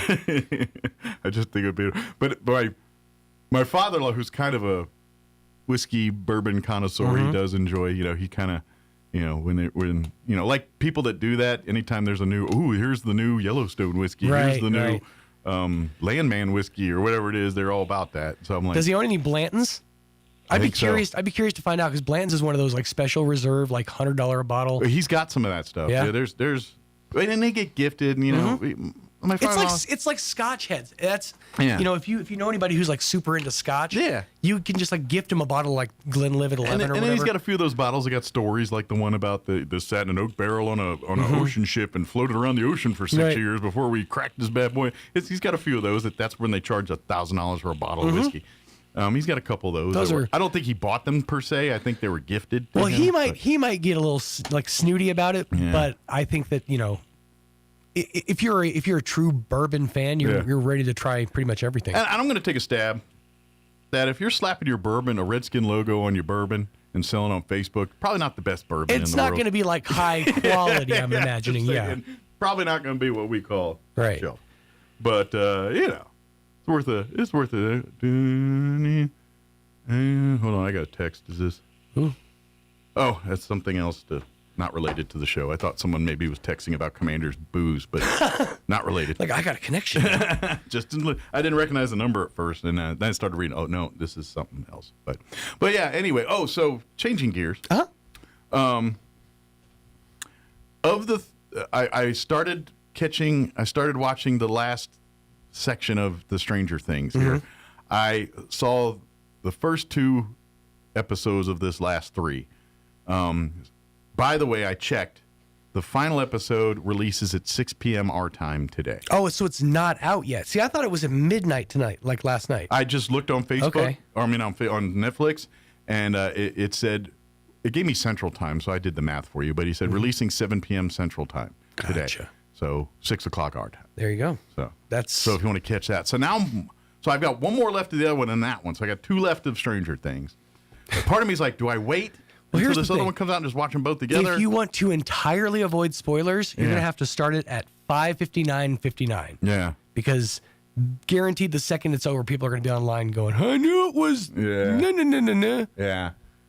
And so, but I'm almost there. I'm so basically I've got one episode behind before the other one releases here. Maybe I will watch it today. The I don't Duffer know. Brothers have the opportunity to do the funniest thing ever. Yeah. So I think, I don't know much as far as like the end, what the story's going to be. This is the end. I think that there's a power higher than the power that's currently fighting with the kids. Gotcha. If that makes sense. Mm-hmm. It sort of expands upon it a little bit in the third episode. But I think there's a power that we've seen that is beyond, we can say Vecna, right? Or Henry. Is that safe to say Henry? Yeah. Okay. Either way, people that know. Now, the Duffer Brothers have the opportunity to do the funniest thing ever. Is at the very end, it's revealed that higher power is Rick Astley. We all got Rick roll. Stranger Thing is just a 10-year Rick roll. Imagine a 10-year Rick roll. I wouldn't be mad. I would be so mad, but I would also be so happy. I would not be mad. I would be like, I would tip the cap. That would be a chef's kiss. They finally break through that. Like if you're gonna Rick roll, that is next level. That's like, and to be honest, you Rick rolled everyone and made a career out of it. Right. Like, name something the Duffer Brothers ever did prior to Stranger Things? I or don't anything. think they did. And no one knows who they are, and they got famous. But that would be amazing if that was all a big. They Rick were roll. they were literally, I think they've even talked about this. They were just kids that grew up in the 80s and watched the Goonies and Although, stuff. in all fairness, that completely destroys whatever spinoff they're going to make. Goodwill. Because yeah. No, it wrecks Goodwill. Yeah, 100%. No one in their right mind's going, yeah, I'm not watching that. That's literally for the moment. I got to be honest. Sopranos Rick rolled us a little bit. You know, they kind of 12 did. years of Fade to Black is not right either. Yeah, especially mid-set. Right?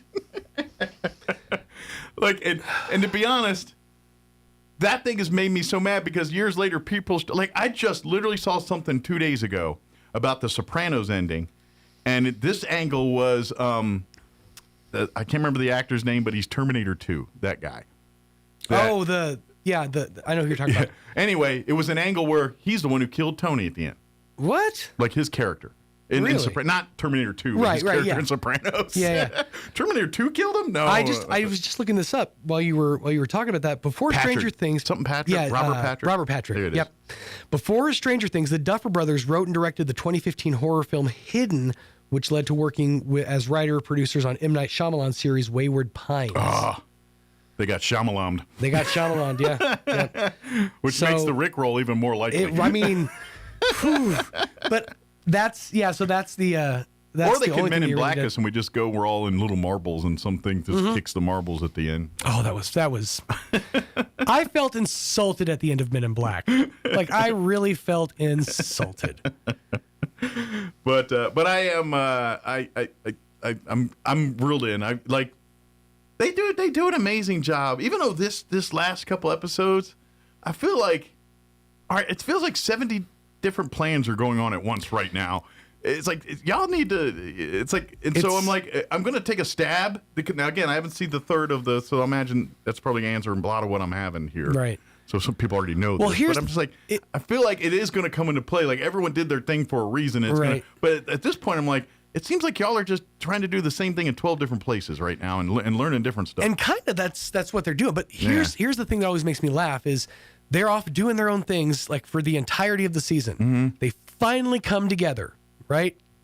And then they split up. Right. They're like, okay, now we got our assignments, let's go. Right. But it's also that thing that I was talking about earlier this week about how Netflix knows you're not paying close attention. Yeah. I mean, unless you really are.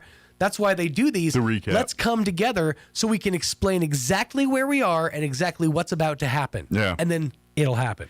And the other thing I'm really tired of seeing on social media right now, and it's the Stranger Thing. I mean, yes, people be people, and they say dumb things. Yeah. But one that has got some legs that I keep seeing getting shared and everything is, oh shoot, her name just went right out of my head. The girl that's working at the radio station and Rockin' Robin. Yeah, Rockin' Robin. Mm-hmm. They're trying to say that in real life that lady looks like she's not healthy.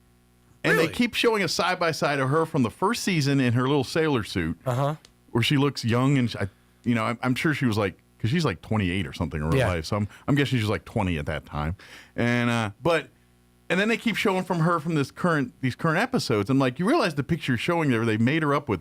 She got beat up. Right. She's got beat up, and yes, she looks bad. And they keep saying she looks awful. I'm like, well, it's because of makeup, dummy. Yeah, look at her at these other things, and she looks. I mean, yes, she's older, but she looks just fine. You look at Gaten Matarazzo, last season to this season. Yeah, he's all messed up. Yeah, I mean, I don't know if he's doing drugs or what's going on, but he needs to get his stuff together. Obviously, he got beaten up in the show, and that's why his face is messed up. Right, but that's what they're doing. And right. I'm like, Maya Hawke, by the way. That's her name? Ethan Hawke's daughter. Oh, she's Ethan Hawke's daughter? Mm-hmm. By the way, speaking of Ethan Hawke, if you're looking for a show that I thought was all right, and I didn't catch it when I was on FX on TV, but it's on Hulu now. It's called the Lowdown. The Lowdown. Okay. And it stars Ethan Hawke, and he's a writer, but he doesn't call himself a writer. He calls himself a truth seeker or something like that. He's kind of a hippie type. And basically he gets wrapped up in this murder plot twist thing for a family and all that. The first season's up. I actually have one or two more episodes to watch, but I got wrapped up in 10 other things, didn't finish it. But it's pretty good. It's called The Lowdown. It's an Citizen FX show. journalist is what he calls it. Yeah, that's what it is. And it's a pretty good show. Peter Dinklage made a cameo in one of the episodes, like episode 7 or 8 in there. And I don't know if he comes back later. You got a soft spot for Tulsa. Is this one in Tulsa? It's set in Tulsa, yeah. Self-proclaimed the Tulsa truth You know historian. what? It is Tulsa, yeah. And as soon as you said that, like, you're right, it is Tulsa. It's not a Sheridan thing, though. No, I don't think so, yeah. This is an FX show. Well, obviously not if it was on FX. Yeah, but it's called the Lowdown. It's pretty good. The season 1's up on Hulu now. Nice. So if you want your Ethan Hawke fix. If you need something to fill the void. Because otherwise you have to go back to, what's that movie he did with Uma Thurman where you had the perfect people? And they're trying to be astronauts or something, and... you remember that movie? I vaguely was that. Ethan Hawke was in that. Yeah, I kind of know the one you're talking. Not the Aviators. It was. Honestly, I go back to Training Day. That's where. Training Day. That's where my. I head go goes. one further because I'm a weirdo. The movie Alive. Ethan Hawke was in Alive. I forgot he was in Alive. He was one of the main characters in Alive. I've seen that movie so many times, more than a normal person should see. I think it's a little odd that right in the middle of the movie Alive, they have that intermission where they do the "Let's all go to the lobby and have ourselves some gym." Yeah. By the way, I remember when I could, like that whole Alive movie, and then we gotta get going with the interview. But like the only reason I'm so fascinated with that is my mom was a book reader and she had a lot of books, and there were so many books on our shelves and things. And I remember when the commercials for the movie Alive came out. You know, the trailers. Right. And it was all John Malkovich in it. And you're like, it's a John Malkovich movie. John Malkovich is in that movie a total of 3 minutes. 2 minutes at the beginning and another minute and a half at the end. Right. He ain't in the movie. He's one of the, I think he's Ethan Hawke's character 20 years later. Okay. Because I think it's his perspective. But he's the face. Yeah. At the time, at least. Yeah, Ethan Hawke wasn't famous yet. And I don't recall any. I think there's a few other faces that might be kind of famous now, but I don't remember. It's been a minute since the same movie. Jack Black was in it. I'm kidding, he wasn't. But anyway, I just remember when that came out, and then I saw the book on my mom's shelf of books there, and so I went and saw the movie, and I was like, that was a good movie. But and then I was like, let me see this book. I read the book, and then what got me was there's like pictures in the book that they did in the movie that line up verbatim. Oh, really? Like there's a picture of the rugby team on the plane. They take like right before they crash, and they say, "Oh, let's pose for a photo." And they take. Then you look in the book. There's the photo. That's and I'm crazy. Like, and so that kind of blew me away. Right. And I was like 18 whenever that movie came out. It was right around 17, 18 maybe. It was right around graduating high school time. I remember that. I don't remember the exact. I can look it up, but in my head, it was around that time. And so I just got way fascinated by that. So I ended up seeing that movie 100 times and reading the book, and because the book actually goes way more into the rescue 93. part. Yeah, it's 90. So I was just 2 years after high school, so it was like 1920. And I just the book kind of went into like when they do escape, they actually rescue themselves. They no one's going. They stop looking for them. So Ethan Hawke's character and one of the others hike out of the mountain and get rescued. But the book kind of goes into that journey of them. Plus, it also goes to the flip side that the movie doesn't cover. The families back home, what they're doing, what's going on here. Sure. And then the book also addresses the elephant in the room at the end, where when they came back and they're alive and they had to tell everybody we had to resort to cannibalism to eat to survive, and how people felt about that, and how it was, first there were some people, but and if you ever watch the movie, they treated it like communion. But there's actually another alive movie now. Wait, you're telling me they ate all their friends when there was an elephant in the room? Yeah. Eat the elephant. They had bigger fish to fry. Wait, they had fish too? Right. But and to be honest, they've done a newer version of that movie, and I think it's not American. I think it was either done in South America or Europe. I think I remember that. Yeah, it was like. And I started to watch it, but then I never finished it because it's just the movie they did with new graphics. Yeah, it's basically a lot. It's now I'm not 20 getting like into the history of it. I'm just like, it's just depressing. Yeah. So, but that movie, that second movie, from what I understand, actually covers more book-like stuff than like the Alive movie was just them in the airplane. Where I think the other one actually goes into the family at home and the aftermath kind of stuff. So anyway, we're gonna replay our interview with the folks from the Chaves County Extension Office. It's truly a sad meal. Not a happy meal. It was a sad meal. It did come with a toy. That's right. And I'm complaining because I got to eat black-eyed peas tomorrow. I was going to ask you about that. I eat a spoonful just to say I do it. That's about all I cover. All right, it is 8:25. Let's get you up to date on the weather. I'm meteorologist Matthew Harding with your Pecos Valley weather. We'll shake off these areas of dense freezing fog, then skies will become partly to mostly sunny today. Highs will top out around 60 in Artesia and Carlsbad, warmest in Roswell as we'll get into the lower 60s. Increasing clouds tonight with lows falling into the mid-30s. We should stay fog-free. Morning clouds, then afternoon sun for New Year's Day with highs warming into the low to mid-70s. That's your latest forecast. I'm meteorologist Matthew Harding. Thank you, Matthew. Currently 25 degrees here in Roswell. Humidity is at 85%. Winds are calm at the moment. Today, 61 and mostly sunny. Winds will be out of the south at around 5 miles per hour. Tonight, if you're going to go out to ring in the new year, bring a coat. Mostly cloudy. Overnight low of 36. Southwest winds at around 5 miles per hour. For your New Year's Day tomorrow, partly cloudy and 73 for a high. West winds 5 to 10 early, picking up 10 to 15 for the afternoon. Tomorrow night, partly cloudy, overnight low of 43, west winds 10 to 15 miles per hour. Friday, sunny, 72 for a high, northwest winds 15 to 20. Could see wind gusts as high as 30 on Friday, so breezy for Friday. Friday night, mostly clear, overnight low of 38. Saturday, sunny skies, 69 for a high. Sunday, we're looking at mostly cloudy skies with a high of 72. And then at least the first half of next week will be in the low 70s. 72 on Monday, 71 on Tuesday. All right, 8:27. Let's take a quick break, and then we're going to play our interview with the Extension Office. Don't go away. Artesia General Hospital presents healthy living tips for the fall and winter seasons. As the days get shorter and the temperatures drop, keeping your family healthy takes a little extra planning. Start with the basics. Wash your hands often, especially after being out in public. And don't forget your flu shot. It's one of the best ways to prevent serious illness during fall and winter. Holiday gatherings are coming too. Enjoy the season without overdoing it. Choose vegetables and lean proteins first, then savor those festive treats in moderation. And with heaters running around the clock, your skin can dry out fast. Use a good moisturizer, drink lots of water, and consider adding a humidifier at home to keep everyone comfortable. Simple habits can make a big difference. These healthy living reminders are brought to you by Artesia General Hospital, ready to help take care of you and your family. What does it mean for a roofing contractor to have heart?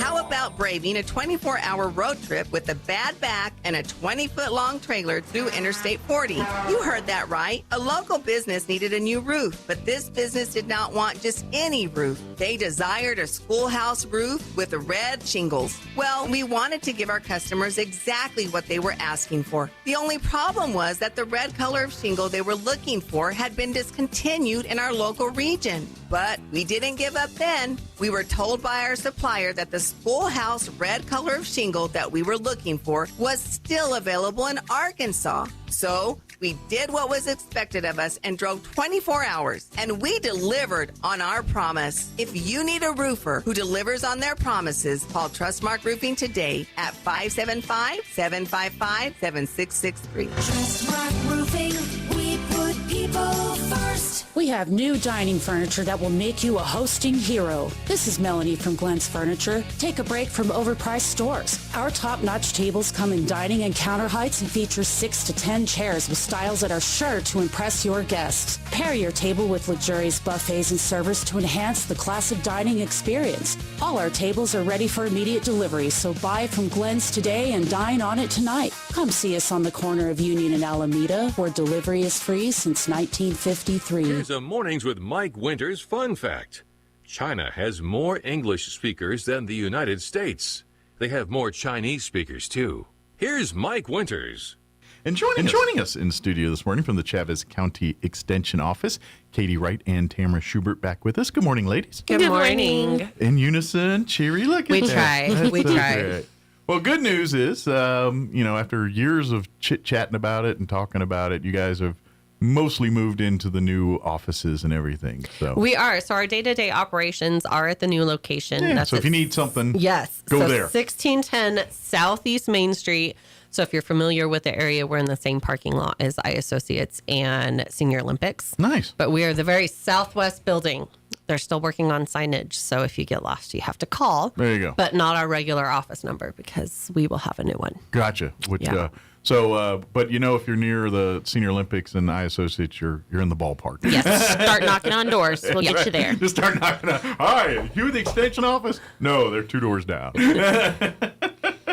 We've got some super friendly neighbors, so it'll work. Oh, good. It'll be good. And looks convenient, I mean, I can go work on my glasses. I can walk right over next door. But if you do need, because, obviously we're getting here with the holidays and things kind of quiet down over the Christmas break here. But, 2026, you guys kind of hit the ground running with, new classes, the kind of the New Year activities and stuff. So now's the time to sign up for a lot of stuff. If you want to get in on some of these classes that start here in the first part of the year, don't wait till the first part of the year to do that. Come by the office or call and get signed up and get going on this. So, because they fill up I know your cooking sensations classes and the year-long, I can't remember the name of it right now, the year-long diabetes class, those fill up fast, and so you kind of got to sign up in advance. But they're very good. That's why they fill up fast, because you learn a wealth, and you really learn how to deal with diabetes in a way that's an enjoyable life, instead of checking boxes every day and making sure your blood sugar's this or that, and I can't, that cookie I can't eat that because it doesn't You start getting intimidated by a bowl of cereal all of a sudden. So we are doing what used to be the Prevent T2 program. So it's more general health, wellness, and prevention of chronic diseases this year. So we'll have some more cooking demonstrations, some more guest speakers, some more general health information, but still focused on wellness and nutrition. More fun to be added. Yes, absolutely. So that one does kick off on January the 6th at 4 o'clock. So the classes will be on Tuesdays from 4 to 5. The first quarter of the year, we do meet every week, and then we kind of start weaning off after that. But do call the office and RSVP, and I say call. The best way to get us right now is email, unless you have our cell phone numbers. Yeah. Until they're hoping to get us a phone number this week. Knock on wood. But the best way to really get us is that chavis@nmsu.edu Very email. Good. And I know you guys check the Facebook pages pretty Absolutely. Pretty regularly too. So if you're a Facebook user and do that frequently, you can shoot a message through there and you guys will answer whatever question you got there. So, or if you want to sign up for anything or ask about one of the extension clubs or 4-H or any of that stuff, they'll be happy to do, or any ag-related stuff. So, Spider, I know, speaking of that, are they in a hunt for a new... We're still hunting for a new ag agent, so anybody out there that loves to do plants, bugs, and all the things, they need to come work with us. And the dirt that connects them. Yes. Yeah. So we are still looking for an ag agent. They just recently extended it, so it's set to close again in January. So be on the lookout for that. Yeah. Encourage your friends to apply. We really appreciate it. But while we're on ag, we are still, having several conferences and things like that. Yeah, the work doesn't end, even though there's not an agent in place per se. But, so the annual hay conference is still going to take place in Ruidoso this year on January the 21st through the 23rd. And there are special rates if you get reserved, turned in your registration before the end of the year. So if the early bird does get the worm on this one. Yeah, so they can register at nmhay.com, and that's also the time that our cotton growing conference is going on up there too. Excellent. So by the way, check that's out both of those. Hay, not Yes. HEY. Yeah. So don't be like, hey, it's not that conference. Hey, it's not that conference. Hay as in, crops. Straw hay. Alfalfa. Yeah. Just in case anybody was confused. Like, I'm here for the hay convention. Hey, y'all, I'm here for the... No, just to socialize. Oh, that'd be an interesting meetup. You may learn a few new things. Yeah, you may learn a few new things. Yeah. The other thing that's going on that side is they are still taking Master Gardener applications for the upcoming year. Great. So those classes start off again in January. And it's really a great opportunity for anybody that's interested in gardening to come join us. Yeah, I got kind of in trouble because I kind of unintentionally made it seem more intimidating than it should be. And what I'm trying to say is that, no, they want everyone and anyone can do it, but they teach you so much about gardening. Absolutely. It is so in-depth and so thorough that, it's not just your run-of-the-mill, put a seed in the dirt, put some water on it. It's a lot. You learn a lot more than that stuff. So, but that being said, it's for everyone and anyone. Please do not make it. I didn't want to give the impression that I was like an exclusive club or anything like that. Well, and it's a great group. It's the same group that does the Triangle Garden out there at Cahoon Park, and they do a lot of community service around. So they do gardening at the library, which we will be at. The Saturday this month that happens to be gardening at the library is also the library is huge. The Grinch Stole Christmas. Yeah, come if you want to learn more. We will be out there doing crafts and things like that, garden related with the kiddos. So you can come join us, meet us, do things. But Matter it's of fact, a great that'd be the group good way of to find out this class is for you. Is come to their thing on the library Saturday. Visit with our Master And Gardeners. say, hey, talk, and they say, yeah, this is cool. I'm going to sign up for that. That way you can go talk right directly to the people that are going to be in the dirt with you. Quite literally. But yeah, it is. I know they were kind of. I was like, no, that's not what I was trying to say. I was trying to talk them up, and it came off like I was talking like they're too elite for us or something. That's not what I was trying to do. So I apologize. But anyway, but yeah, go check it out, please. The brownest of thumb can turn green with those folks. The great classes, great information, and it's a good way to give back to your community. Absolutely, good deal. What else we got on the radar? So we talk nutrition. So extension clubs, as always. Yeah. So we've got 4 clubs, and really, come January, we'll have 6 clubs. We've got 2 new ones going. So if y'all had been interested in quilting but happen to be on the wait list, we do have another quilt group that's starting up. They're meeting the second Saturday of every month at 10. Okay. So that one's up. If they're interested, they're welcome to call the office. And then we have a sewing one that's starting up too by popular demand. Great. That one's going to meet the second Tuesday of every month at 11 a.m. Take both and learn the difference between sewing and quilting. Because some people don't realize there's a difference. And then we'll start a crochet club and really blow your mind. All right. That one's next. But and this is the cool part about Extension Club is, and like we talk about each month, it's kind of like 4-H for adults here, where yes, we have clubs, and these are all community-driven, community put together, basically based on interest. We had a collective group of people that said, you know what, we're into quilting. Let's start a quilting extension club. You know what about sewing? Yeah, we got some folks who want to do sewing. And, so there's 6 clubs now. There's room for more. Absolutely. If you're interested, if you have a hobby or a skill set of folks that would like to do it in kind of a social thing, and it could be anything from a chess club to woodworking club to, I don't know, coffee club. I don't know. The sky's the limit on what you do on this. It's just if you have an interest and a chance to maybe meet some people and turn this into as much as a hobby, but as a social chance to connect with people and chance to, make some friends and things like that. That's what this is all about. And by the way, we get to learn about quilting or sewing or whatever the theme is for that particular club here. So if you're interested in starting one, or maybe you have maybe there's someone going, I'm a stamp collector and I want to see if there's other stamp collectors out there. Let's talk about it. Maybe there's an interest. So reach out to the extension office here. I almost said reach out to the extension club, the extension office, and let's see what happens here. And then of course, for the younger folks, there is actual 4-H, which again has many clubs there too, but it too can evolve as well. If there's a group of kids that are into a particular event and there's an adult that can kind of supervise it, then we can create that 4-H club too. So the possibilities are endless in 4-H too. So, but any updates for 4-H we want to mention right now? So this Friday at 9 o'clock, we'll be at the library in Hagerman. Okay. We are painting bird houses, but I painted mine to be a gingerbread house. So you can paint a gingerbread house too. Whatever you're feeling. Bird house? Yes. all the things. We had somebody make theirs a mountain. Somebody was talking about making a clown tent. Yeah. Possibilities are endless. Use your imagination. That's what it's about. And you guys do that. It's the third Friday of every month. In Hagerman. Typically, yes. There's a few that schedule didn't line up, and it has to be a different Friday. But roughly around there. Yes. So, but it will be the third Friday this Friday. Absolutely. What time do you guys do that out the library? 9 o'clock. 9 a.m. So come out, bring the kids, and be ready to be creative. Absolutely. And then we will start back in January with our 4-H Day at the library here on the second Wednesday. Very good. And again, very similar, like the one there. It's each month is different. Yes. Craft I think January is the origami. I think so. Ooh, some folding. So. I always like.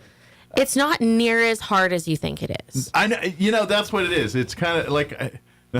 I don't mean to compare this, but this is the only reference I got. I remember when I was a kid and used to fold the little games. What the kids call the cootie catchers. Yeah. Mm-hmm.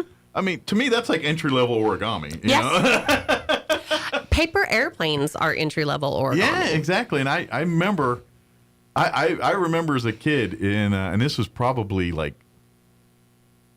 early kindergarten level, and me and my two friends who lived up the street, we literally spent all day. Back in the day, they used to give like the Montgomery Ward or Sears catalogs, and it'd be like, you know how thick those things were, like real thick. Well, we made paper airplanes out of every one of those pages, and God forbid our parents are so mad because there's about 10 of them stuck up on the roof of the house. And then, of course, when it rains and all that goes. But I spent a good year of my life making paper airplanes and everything. And we had one of my friends, he was really good at making, like, the one that looked like a bat. And, like, all I could do was the standard and just hope the wings were the evil on the same. other side. Yeah. But he could make different ones, and it was like a whole... He was a whole match. But anyway. It's a whole thing. Origami. That's what Origami in January, both in Roswell and in Hagerman. We are in open enrollment, so you still have plenty of time to get signed up and compete this summer. You can sign up anytime, but there are some deadlines to meet as far as making your club meetings and that kind of thing before you're able to compete. Absolutely. Yeah, you got to, they just don't dive right into the competitions and things. You got to. What's the earliest that a youth can start in the 4-H program? So our Clover Buds start at 5. Okay, and they go all the way up to, 18 or 18, 19, depending on when your birthday falls. Very good. So, and you can jump in at any time during that time. Absolutely. So even if you're 14 or 15, you're just now getting into 4-H. Well, it's good time as any. Come on in and let's do that. And by the way, 4-H, yes. If livestock and farm animal, everything you see at the fair with that and the home ec, that's very, very much the core of 4-H. But by no means is that all of 4-H. There are extension clubs. There's 4-H clubs that have nothing to do with animals and things like there's things with computers, shooting sports. We did rocketry last night. Rocketry, so 4-H is for really anybody with finding interest for youth here. Yes, there is a lot of roots in the livestock industry and stuff, sure. But it's by all means, you don't have to be a farmer or rancher or a child of a farmer or rancher to benefit from the 4-H program. So come learn about it. Come to a meeting. Maybe it's rockets you're into, maybe it's shooting sports, or maybe it's computers, whatever that is. And by all means, if you're into raising animals and animal husbandry and all that, then guess what? We got you. So, what did I goof up? When you said raising husbands, and then you went back. Animal husbandry. Yeah.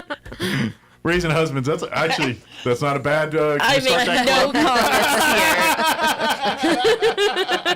here. Raising husbands.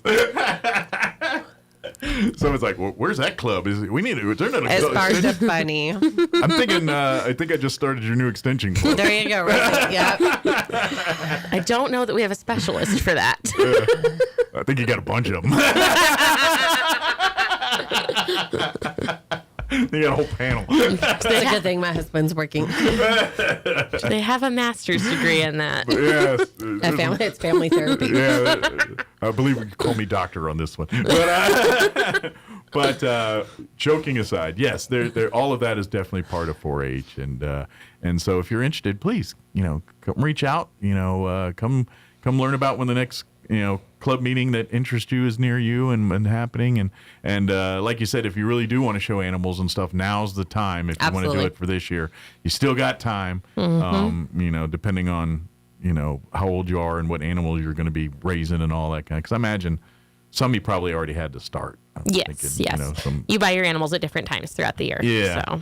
But I'm thinking like the smaller ones, like your chickens and whatnot, are probably So more right now, if you're looking at steers, you probably already invested in some of those. But Gotcha. some of the smaller animals, sheep and goats, you may March, April. Okay. Poultry, you're probably looking at So pretty much anything but cows. May, June. Mm-hmm. So far. Anything in the cow. What about swine, pigs? Those are later. Okay.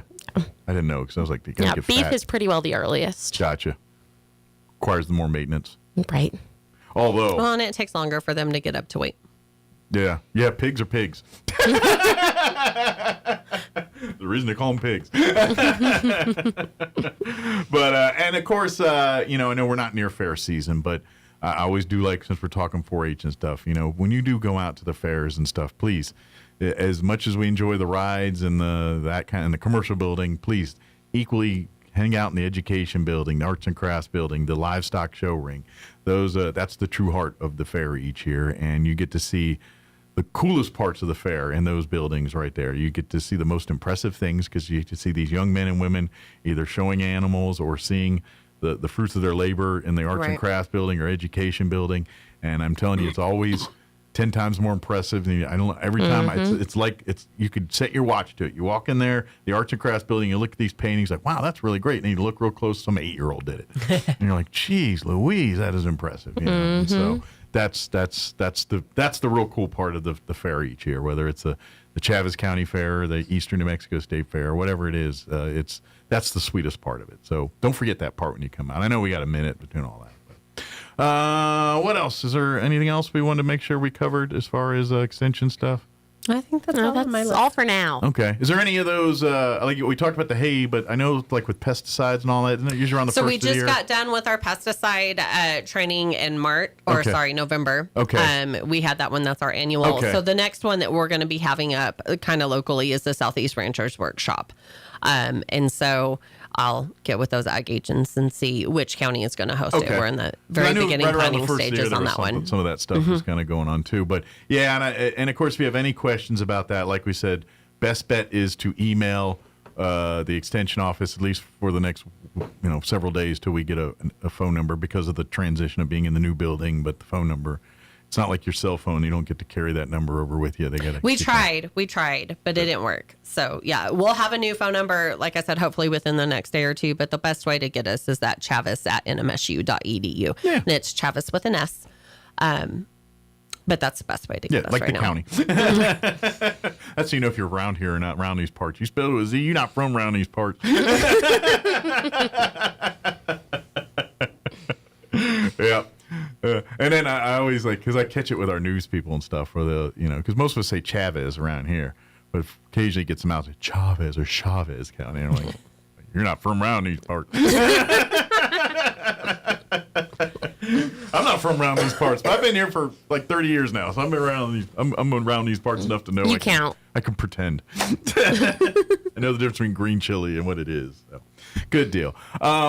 Again, and then of course, don't forget you can always go online on Facebook. Everything that the extension office is through New Mexico State University, so you'll see NMSU attached to it. So if you see that, don't be scared that you're in the right place. You're in the right place there. But if you type in Chavez County Extension, Chavez County, something like that, you'll see the stuff popping up. And if you can't remember emails or whatever, but you want to get a hold, that's a great way. Or say, hey, I heard you all talking about 4-H this morning. Can you call me, tell me more about it? Reach out. They'll be happy to do that. And, Absolutely. Are you guys having any special Christmas hours or anything like that? So we're closed, I believe, Christmas the 25th and 26th. and the day after. Okay. Yep. Yeah, and then New Year's. Very good. So our admins are out because they observe NMSU. But Katie and winter break. Yeah. So Katie and I will be in. Good deal. They get us.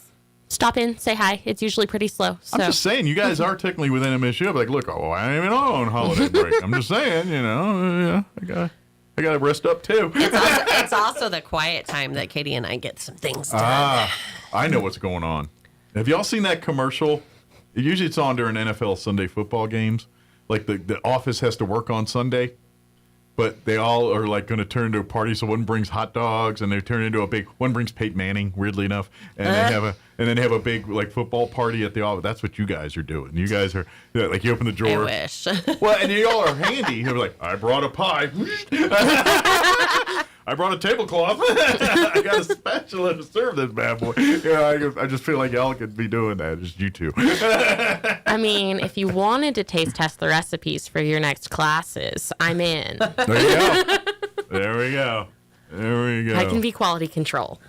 But and then of course, please sign up. Ask about these. I'm telling you, if you're interested in sign up for these, do it now. January 6th. People, these filled up quick. And I know every year you guys have people in the spring. When's that class? And you're like, it's already happened. It already happened. And, don't be that person this year. Sign up now. Do it now. This is the time. Get it done. So that way January 6th rolls in.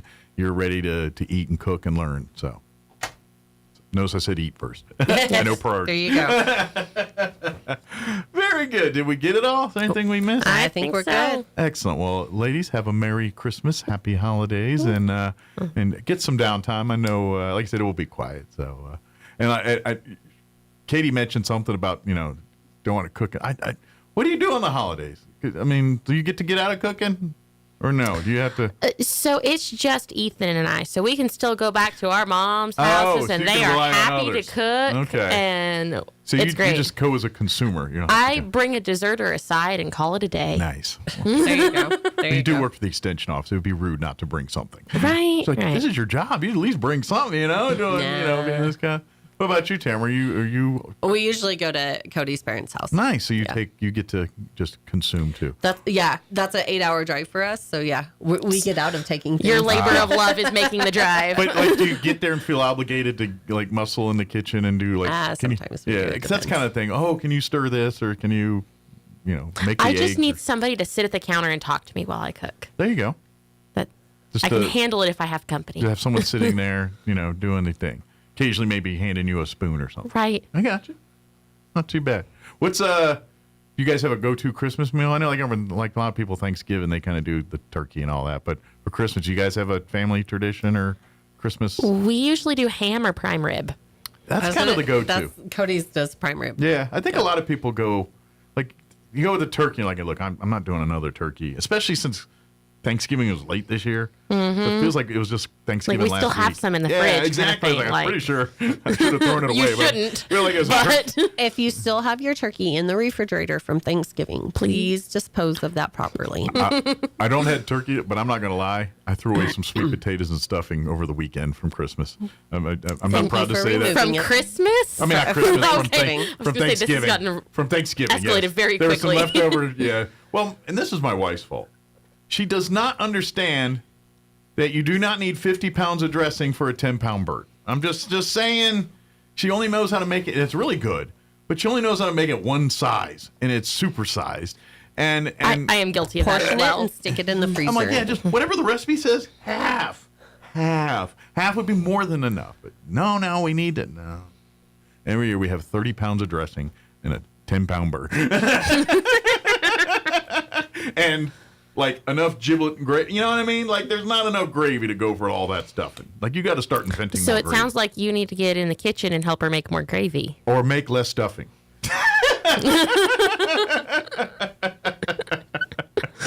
Less stuffing. That's the thing. We don't need 80 pounds of stuffing. We don't need to stuff every, plate on the East Coast for this thing. Thank you, guys. Thank you. Thanks, Mike. Old man yells at cloud. We'll talk to you guys. Merry Christmas, and we'll see you in 2026. And by then, you should have a phone number, hopefully. Yes. With your Pecos Valley News Update, I'm Jared Cirillo. A reminder that City of Artesia offices will have holiday closures these next 2 weeks, and that also includes Carlsbad, Roswell, and county offices. Offices will be closed to the public in Artesia at 1 o'clock today, and they will be closed Christmas Day and on Friday, the 26th. Additionally, next week will be closed on New Year's Day. Lee County authorities continue investigating a deadly crash that took place near Highway 62, 180, and Whip Road. Deputies arrived and found a Kenworth semi in the median facing north and a Ford F-250 pickup truck on the eastbound side facing southeast. The preliminary investigation shows that the pickup, driven by 34-year-old Alec Standiford of Carlsbad, was headed north on Whip Road and failed to stop at the stop sign. The pickup crossed into the path of the semi and was struck broadside. Standiford was killed as a result of the crash. You're up to date. I'm Jared Cirillo. It's time for the Champaign County Sports Report. Well, it may not be what the organizers of the Pocorn and Goddard girls basketball tournament envisioned, but it will be Roswell against Goddard in both tournaments on the final day. But neither one playing for championships. Both of these will be third-place games. At the Pocorn yesterday, Goddard fell to Organ Mountain 65-59. Goddard's now 5-3 overall. They'll take on Roswell, which lost to Amarillo Paladuro 82-70. Roswell 6-5. That starts at noon today at the Roswell High Gym for third place. At the Goddard girls basketball tournament, it was Roswell falling to Lovington 47-41. Won the Coyotes, are 7-3. Goddard is 6-6 after falling to Hope 51-41. Game time today is at 1:30 at Goddard. The sports report brought to you by DSI. Call DSI for all your office technology needs. I'm Eric Butler at Roswell Talk FM 106.5. I'm meteorologist Matthew Harding with your Pecos Valley weather. We'll shake off these areas of dense freezing fog, then skies will become partly to mostly sunny today. Highs will top out around 60 in Artesia and Carlsbad, warmest in Roswell as we'll get into the lower 60s. Increasing clouds tonight with lows falling into the mid-30s. We should stay fog-free.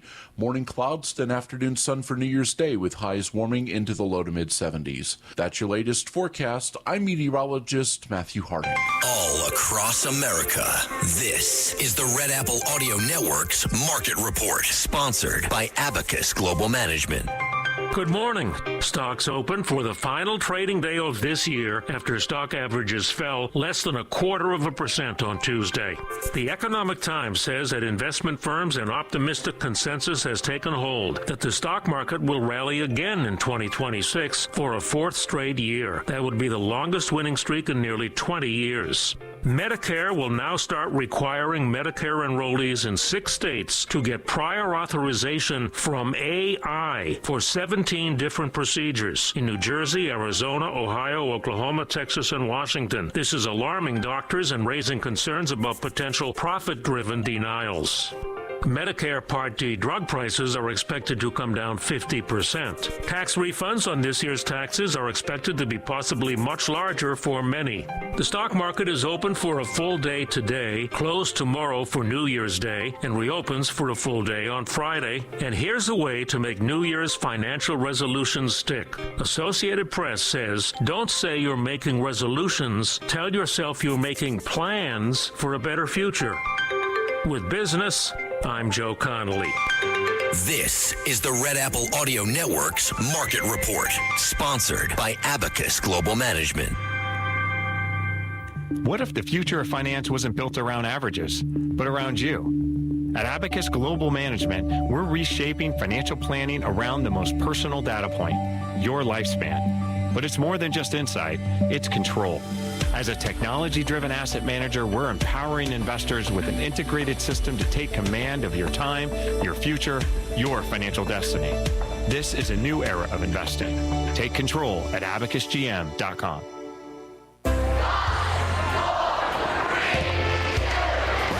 Wait, stop the countdown. This is your last chance to get massive savings during the year-end sales event at Roswell Ford. We need to sell 55 vehicles this week, so we'll do whatever it takes to make a deal. Plus, Roswell Ford needs your trade today, so we are willing to overpay, even if you owe thousands more than it's worth, regardless of make, miles, or condition. So you can upgrade to a new Ford with 0% financing for 60 months, 0 down payment, and 0 payments till March 2026. Worried about your credit? Don't sweat it. Roswell Ford has partnered with more aggressive lenders who will push to approve your credit even if it's less than perfect. All roads lead to huge American-made savings. 0 down, 0 APR, and 0 payments till March 2026. Get on board at Roswell Ford, 821 North Main Street in beautiful Roswell. Call 575-623-3673 or online at roswellford.com. Interest accrues from date of sale. 0 APR is $16.67 per thousand financed on 2025 F-150s, subject to lender approval. Offers not combined on select vehicles. Hi, can I help you? I'm here to make hot your home.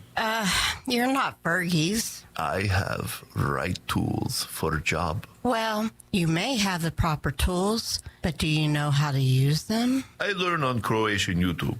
Oh no, baby. Just because they have the equipment don't mean they can get the job done. Let Fergie's work their mojo on your heating and AC unit. 622-2660. Fergalicious. Amid a huge fraud scandal in Minnesota, the Trump administration has suspended all child care payments to the state. I spoke directly with the director of the Minnesota Child Care Services office. She could not tell me with confidence whether those allegations of fraud are isolated or whether there's fraud stretching statewide. Assistant Health and Human Services Secretary Alex Adams says Minnesota gets $185 million in federal child care funds each year.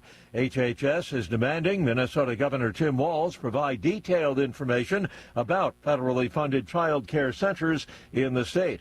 Meanwhile, Minnesota Republicans are clamoring for Walz to step down. All of this snuffling and sniffling, the aches and pains, and what to do to bring down that fever. It is that time of the year, and this year, correspondent Bill Alexander says the flu is coming on strong. According to the Centers for Disease Control and Prevention, there have been at least 7.5 million flu cases this season, as well as at least 81,000 hospitalizations and 3,100 deaths. The CDC says 32 jurisdictions are showing high or very high levels of the flu. Jurisdictions include all 50 states and some territories, as well as the District of Columbia and New York City. Where tonight it's the traditional Times Square ball drop to ring in the new year. More than 1 million people are expected to turn out, and New York Mayor Eric Adams says we're ready. We will have plainclothes K-9 teams, officers on horsebacks, on our trains, subway stations, and in helicopters and on boats. Pedestrians and vehicle closures will be in effect leading up to and during the event. Security is everyone's responsibility. Again, see something, say something, do something. The Dow is down 163 points. More on these stories at townhall.com.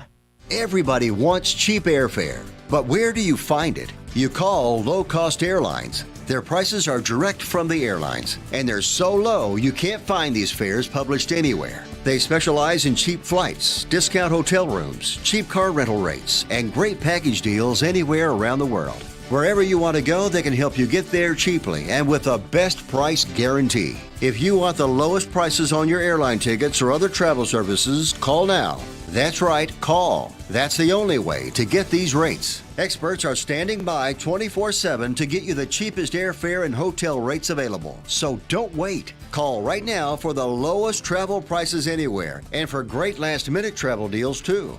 Call 866-755-5300. That's 866-755-5300. Again, that's 866-755-5300. Call us right now. The U.S. has imposed sanctions on 10 people and businesses from Iran and Venezuela linked to Iranian drone and ballistic missile production. President Trump says those activities pose a threat to the U.S. and its allies. The crux of what the United States is claiming is that the two countries are in cahoots with each other, and there is a trade not just in drones and drone technology, but conventional weaponry and parts needed for drones and conventional missiles. In Venezuela, what that apparently looks like from the non-specific release that the U.S. government has put out is that drones that are either developed and built in Iran are being used in Venezuela, and the United States says it's concerned about the threat that poses in the Red Sea and the Middle East as a result. The BBC's Sean Dilley. The U.S. military says it has captured or killed more than 24 ISIS fighters in Syria this month. U.S. Central Command says it conducted 11 missions in the past 10 days. News and analysis, townhall.com. It could be a soggy Rose Parade in Pasadena to ring in 2026. For the first time in 20 years, rain could be an intruder at the Rose Parade in Southern California. Forecasters now say that there's a 90% chance of rain, but rare wet weather is unlikely to keep floats, marching bands, entertainers, and others from participating. The beloved New Year's Day event attracts thousands of spectators and is watched by millions more on TV. It has rained only 10 times in the Rose Parade's history. The last time the parade saw rain was in 2006. I'm Lisa Dwyer. Greg Abel faces the challenge of taking over Berkshire Hathaway from legendary Warren Buffett this week.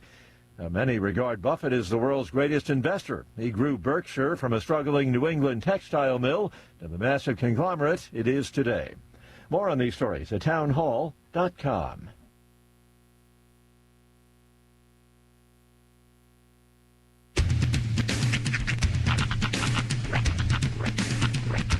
What in the wide, wide world of sports is going on here? I promise you, whatever scum did this, not one man in this force will rest for 1 minute until he's behind bars. Now let's grab a bite to eat. Yeah, come on. I feel the hot wind on my shoulder and the touch of a world that is older. I hit the switch and check the number. I leave it on and then I slumber. I hear the rhythm ringing through it. Flamenco guitar and cumbia music. I hear the talking of the DJ. The demolition, what does he say? I'm on a Mexican radio. I'm on a Mexican radio. Broadcasting live from high atop the J.P. White Building in downtown Roswell, New Mexico. It's Mornings with Mike Winters on 106.5 Roswell's Talk FM. Is that what I sound like when I talk? Now, here's your host, Mike Winters. And good morning. It is 6 minutes after 9 o'clock. Welcome to hour number 3. Mornings with Mike Winters right here on 106.5 Roswell's Talk FM. Save that for submission. Sorry, that's inside baseball. I just saw something right before it went on air, made me giggle. I know it's one of Sean's favorite things. Oprah's year of favorite things. You know, there was a time, not too long ago. This is my evil laugh, by the way. Right. Because I know exactly what he's laughing about. There was a time not too long ago where being in this industry required at least a modicum of, like, ability, creativity, knowledge, know-how. That's gone. It's just gone. Sorry, that was my own amusement. I apologize. And the audience has no idea what we're talking about. Yeah, they have no clue. I'm going to keep it that way. I'm just saying, all right? AI is a bubble that is going to burst. It's going to burst soon, and we are all going to be worse off for it. There, I said it. Oh, I told you that back when Will Smith made that iRobot movie we were all doing. Here's the thing. Like, iRobot, yes. You look at this, and I've brought this up before. The Will Smith spaghetti eating video of that nightmare fuel of him, like where it's like torture. That was 2 years ago. Yeah.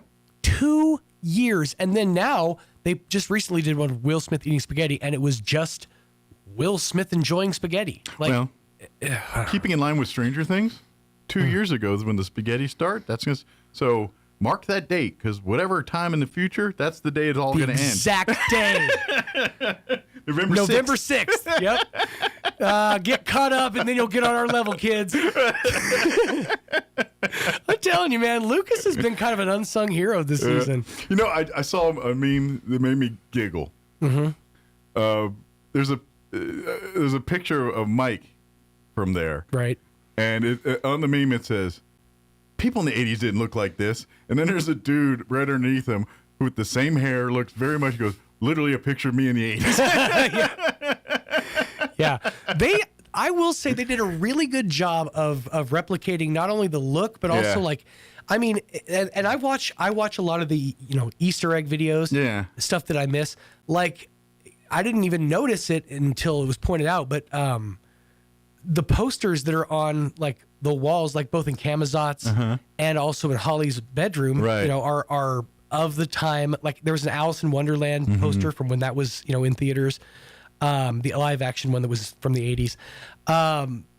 The whole thing with and again, I know these are all spoilers, but if you are a fan and you haven't gotten caught up by this point, it's not that big of a deal. Right. The Tiffany thing with the big pink boombox. Yes. That's just at all. I mean, it's like you mentioned the other day. A series like this couldn't take place any other time than the time it's taking place. Nope, it could not. It just wouldn't. I mean, granted, yes, we're talking about wormholes and other dimensions and all that, but the plausibility of the human actors and the way they act and live only would work in the 1980s. The height of the D&D craze was the 80s. Also, like the height of kind of like the ham radio craze with telemetry tags. And I would even argue, the modern times, it would be less Scooby-Doo. Oh, yeah, because you could, they're auto-locate. Because there's so much tracking in that going on, and they have to use they don't have cell phones. They don't have any of that stuff, and so it's... Yeah, they have long... And that's one of my favorite parts about this show, and I think they do this on purpose, is they stretch out long periods of time where they're not with each other. Yeah.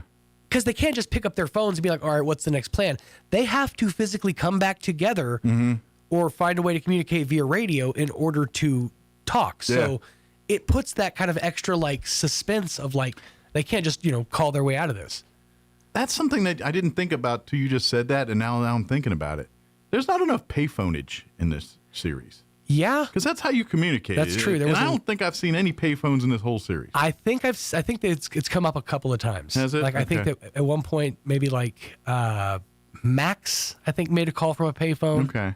And I think maybe like the early Dustin, season 1 when they were hanging out in the arcade a lot. Maybe. Yeah, I think Dustin got a call from a payphone or made a call. I don't remember exactly. I think that was during the whole Dustin and Eddie thing. Yeah, I mean, granted, there's a whole lot going on, but as soon as you said it, it's like, they did a good job, but they're missing the payphones, man. Maybe that would have simplified it too much, because then you just run to a payphone. And maybe it's just really hard to get payphones. That's It's like, well, I would like to think, because they have those Hollywood warehouses with just cars and things. I feel like there's a room just full of payphones in there, either from the booths to the basically the one on the pedestal. The various iterations of them. Up there. I actually watched a YouTube video a couple weeks ago about a guy who bought a payphone and rigged it up, like with a satellite phone, a sat phone, so that people could, like, on the street could just use it to call their loved ones. Oh, it was like a payphone, but it was like free. Yeah. See, I'm for nostalgic. Charge them a quarter. Just make them just to put it in. Just to put a quarter in. But it is keep it. I mean, it's nostalgic in and of itself because you're having to hold the receiver. It harkens back to that simpler time of a phone with a cord. But nowadays, everyone's like, well, I'm not putting my ear on that thing. It's diseased. Right. They ain't wrong. Right. But, getting back to the Stranger Things, you're talking about hair and all that. And The one hair that I don't buy so much is Nancy's. It's like that curl was popular, but that's a little over the top. And by the way, that's not real curl. No. When you're sitting in the puddles of goo and all the things, and her curls are just as tight as can be. That's true. That doesn't hold up. She does have a lot of time in the makeup chair. Huh. I guess she has perfectly curly hair all the time. She's very well coiffed. Yeah. Of course, I will say in the later seasons, she does look, or in the later episodes of this season, she looks more distressed. So at least there's that. Yeah. Like the hair's not But perfect. the hair's still helmet perfect. It's not like perfect. There's still, there's some strays. Yeah. Harrington, look at him. Yeah. He was always known as the hair, and they even bring it up this season. He has better hair than you, which, ouch, by the way. His hair is still, doing that whole feathered, flawless thing that I guess 80s hair did. There was one thing that I didn't notice that was pointed out.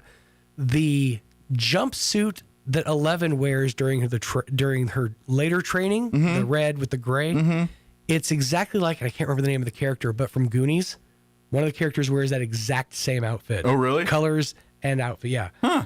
I'd have to look it up. Speaking of the Goonies, and I don't remember all of the memes, so I apologize. I'm sure if you get on Facebook, you'll see it yourself. I've seen it at least 3 times in the last 24 hours, so I'm sure it's out there. But someone put one out there that if you start the movie Goonies at like 10:21:27, right, that when New Year's hits, it's the part where Sloth goes, "Hey, you guys." That's great. I want to know what time I have to start the movie. I was like 11:55 to get at the stroke of midnight the truffle shuffle. That's what I want. Yeah, because that's early in the movie. Josh Brolin's character in Josh Brolin's character. Yeah, Josh Brolin's character in The Goonies is almost it's the same spot outfit? on, the same outfit. The shorts over the long pants and the gray with the bandana and that's the look of The Goonies. So it's almost like comical that at some point these kids took some time to like keep themselves up with pop culture and went to the movies and watched The Goonies. I would hope so. I would hope that happened, Well, or at least the Duffer Brothers did, or the wardrobe people were at that rate. But yeah, I would definitely. I'm excited to catch the last 2 episodes here. Hey, as our guests come in here, let me transition here. Don't forget, we are in the final day of the Goddard Invitational and Pocorn Tournament. Actually, the 7th place games just got underway about 9 a.m. The Goddard Tournament today, all those games are going to be at Goddard High, and for Pocorn, they're going to be at Roswell High. I believe Roswell, Goddard, they'll play their games respectively at about noon today, and then the championship games will take place right after that around 1:30, 2 o'clock. So. And if you can't be at the gyms, we'll have the games for you at ksvptv.com in their respective channels. Goddard Holiday Tournament for the Goddard games, Pocorn for the games at Roswell High today.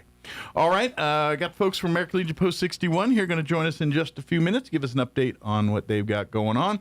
Before we do that, though, let's get you up to date on the weather. I'm meteorologist Matthew Harding with your Pecos Valley weather. We'll shake off these areas of dense freezing fog, then skies will become partly to mostly sunny today. Highs will top out around 60 in Artesia and Carlsbad, warmest in Roswell as we'll get into the lower 60s. Increasing clouds tonight with lows falling into the mid-30s. We should stay fog-free. Morning clouds, then afternoon sun for New Year's Day with highs warming into the low to mid-70s. That's your latest forecast. I'm meteorologist Matthew Harding. Thank you. It is currently 29 degrees here in Roswell. Humidity is at 78%. Winds are calm at the moment. We are warming up a bit today. We're going to hit 60, 61, mostly sunny and 61. Winds will be out of the south at around 5 miles per hour. Tonight, we're going to ring in the new year, bundle up, but it is going to be warmer tonight than previous overnights. Mostly cloudy, overnight low of 36. Southwest winds at around 5 miles per hour. For you, New Year's Day, partly cloudy, hitting the 70s, 73. It's going to be breezy for the afternoon. West winds early 5 to 10, 10 to 15 for the afternoon. Friday, sunny and 72. We get into high breezy to windy conditions. Northwest winds 15 to 20, gusting as high as 30 miles per hour on Friday. Saturday, looking at sunny skies, smidge cooler, 69 for a high there. Sunday, we're mostly cloudy, but back into the low 70s. And Monday and Tuesday of next week, 72 on Monday, 71 on Tuesday. So not too bad for the start of the year here weather-wise.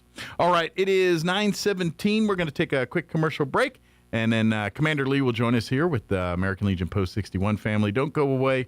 You're listening to Mornings with Mike Winters. Artesia General Hospital presents your fall and winter health checklist. Fall and winter are beautiful seasons, but they're also cold and flu season. So here are a few quick tips to help keep you healthy. Tip number 1, hand hygiene. It's your first line of defense. Wash for 20 seconds with warm water and soap. Tip 2, holiday food strategy. Fill half your dish with fruits and veggies first. Pick lean meats and save room for just one dessert you'll really enjoy. Tip 3, protect your skin. Heaters dry the air, so moisturize daily and drink plenty of water. Healthy choices now mean more energy and a happier winter. These healthy living reminders are brought to you by Artesia General Hospital, ready to help take care of you and your family. I think that a lot of artists, musicians think that because we don't have a 9-to-5 job, we aren't eligible for health insurance. But Be Well helps connect you with health insurance that is accessible to rock stars on the go.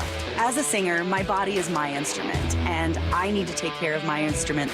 Let Be Well find you a health plan during open enrollment period, now through January 15th. For free help, schedule an appointment at BeWellNM.com. What's the best that can happen? You can buy all the furniture you want, but can you accessorize? This is Melanie from Glenn's Furniture. Transform your home by adding chic lamps, accent chairs, and unique statement piece artwork everyone will love and appreciate. Why live with basic walls and no ambience? Turn boring into colorful and pull that design genius from the depths of your heart. Your home will thank you, and so will we. Come see us at Glenn's on the corner of Union and Alameda, where delivery is free since 1953. Hi, can I help you? I'm here to make hot your home. You're not Fergie's. I have right tools for job. Well, you may have the proper tools, but do you know how to use them? I learn on Croatian YouTube. Oh no, baby. Just because they have the equipment don't mean they can get the job done. Let Fergie's work their mojo on your heating and AC unit.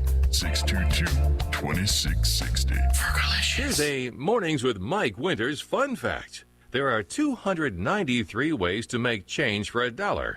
Try all 293 on the guy who keeps borrowing money from you. Here's Mike Winters. And good morning. It is 20 minutes after 9 o'clock, and joining us in studio this morning from our American Legion Post 61 family, Commander Lee is back with us. Good morning, sir. Morning. Merry Christmas, Happy New Year, all of the above. Feliz Navidad. Nuevo Año. Absolutely. It's kind of that quiet but busy time of the year where everything's down. But for me, it's completely quiet, and I get to do all my long-haired stuff. So I got to rewrite all the website codes for all the websites, spruce it up, get it working a little bit better. Nerd housekeeping. Nerd housekeeping. Yeah, that's a good way to put it. That's pretty much what it is. Yeah. Very good. But, of course, as we kind of turn our attention to the new year here on New Year's Eve, of course, it's kind of an exciting year ahead, I think, for American Legion Post 61. Well, we'll see. Yeah. Of course, our next meeting is not going to be tomorrow. No, correct. We don't meet on holidays. So it's going to be January 8th. But the last word I received from Don was he was successful in combining the two properties. So now it's not 603 and 605, it's just 605. Nice. Which will facilitate a few changes as well with the new building, because now we don't have to worry about easements and it's one things property of that nature. It's one property. And one utility bill, Yeah, so we can combine all those. But things are moving along. What happened to 604? If it was 603 and 605. 604 would be on the other side of the street. I gotcha. That would be like Farmer's Market. That's right. I was thinking about, I forgot even and odd sides there, because I'm like, where'd 04 go? It just get kicked out. It's like WD-40. What happened to 1 through 39? Now they're all going to be wondering what happened to 603. Yeah. They'll be going on. 603 is pretty much history. That's the address you give people when you really don't want them to find you. Yeah, well, we thought we were going to have 2 addresses, and we were going to have one for the cemetery cemetery and the business office and stuff, and then we've decided, no, it's easier to consolidate, so we got that going. Good deal. But I think I'm hoping, certainly, at some point this year, we might actually have a meeting space on that facility there. Well, let's hope. Yeah. I tell you what, I keep getting contacted to rent the hall out. Well, we haven't built the hall yet. Hey, but, we'll take bookings, but we got to build it first. Yeah. If you build it, they will come. That's what I learned that in baseball. That's what they said about Field baseball. of Dreams. Yeah. I remember that one. But but we're excited. I think this is kind of we're looking for our permanent home here. But I mean, it's going to be a busy year of already our normal schedule of activities and things like that too. Yeah, we got so much plans. We just don't have any push through just yet. But once that happens, I think it's going to be rather quick. Absolutely. By the way, for those tuning in on the radio, Jen, our auxiliary president, joining us on the radio as well. Good morning. Morning. Merry Sorry, Christmas, I'm Happy late. New Year, all that good stuff. She was able to stealthily move in. Yes. Like a ninja. Yeah. I keep getting accused that I'm a ninja because I keep disappearing. I'm walking with a couple of people, and then they're like, "Where'd Jen go?" I'm like, "Well, it's my ninja powers." And ninjas never admit they're ninjas. Right. You're not going to say, I'm a ninja. You got me. I'm a ninja. Yep. They're going to deflect. Smoke screen. I already got a ninja. It's in my house. A little Cleopatra. Oh, yes. My black ninja kitty. Yeah. I got a little mini blender. It's a ninja. I got one of those too. Well, Pretty that useful. cat has become a real terror of late. Well, we have a new addition to our home. So Yeah, I saw that. That's awesome. Yeah. Well, Reba, she's a redhead. Yeah. And she's fiery.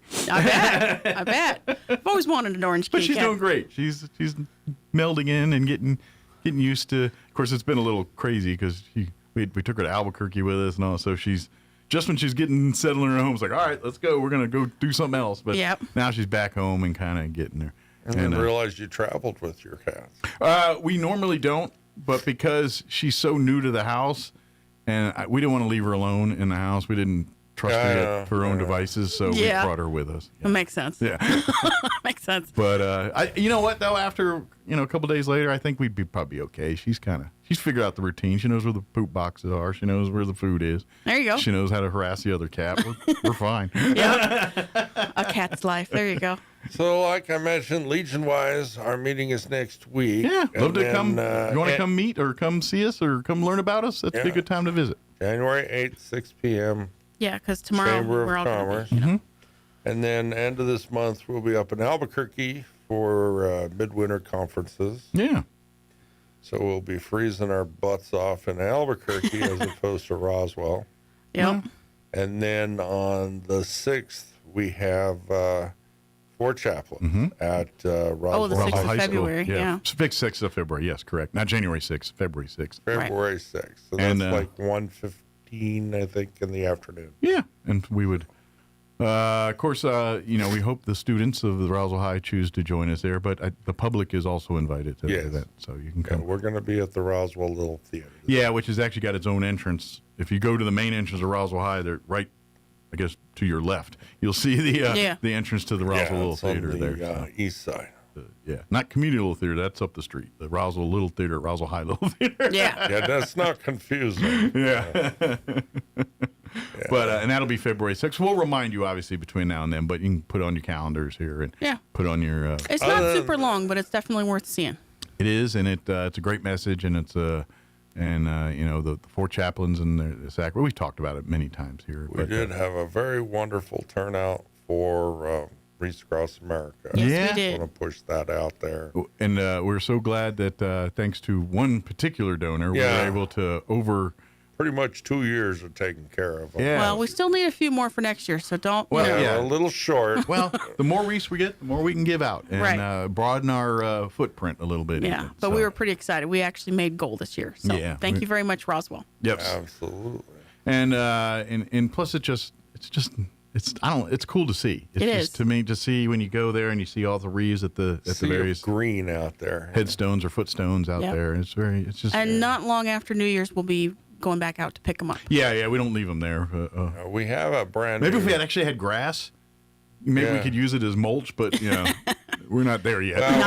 We have a brand new flag. We haven't had a chance to put it up. The last time we were there, we didn't have a ladder, and because we need a ladder to get over that light, which isn't working, so we got to get that fixed. Yeah. But once we get those two pieces, Yeah. And we replaced. got a storage facility for our tractor when it's ready Yes, here. we do. Yep. So that's going to be a big push into helping with maintenance and upkeep out at the cemetery there. we're hoping to paint it.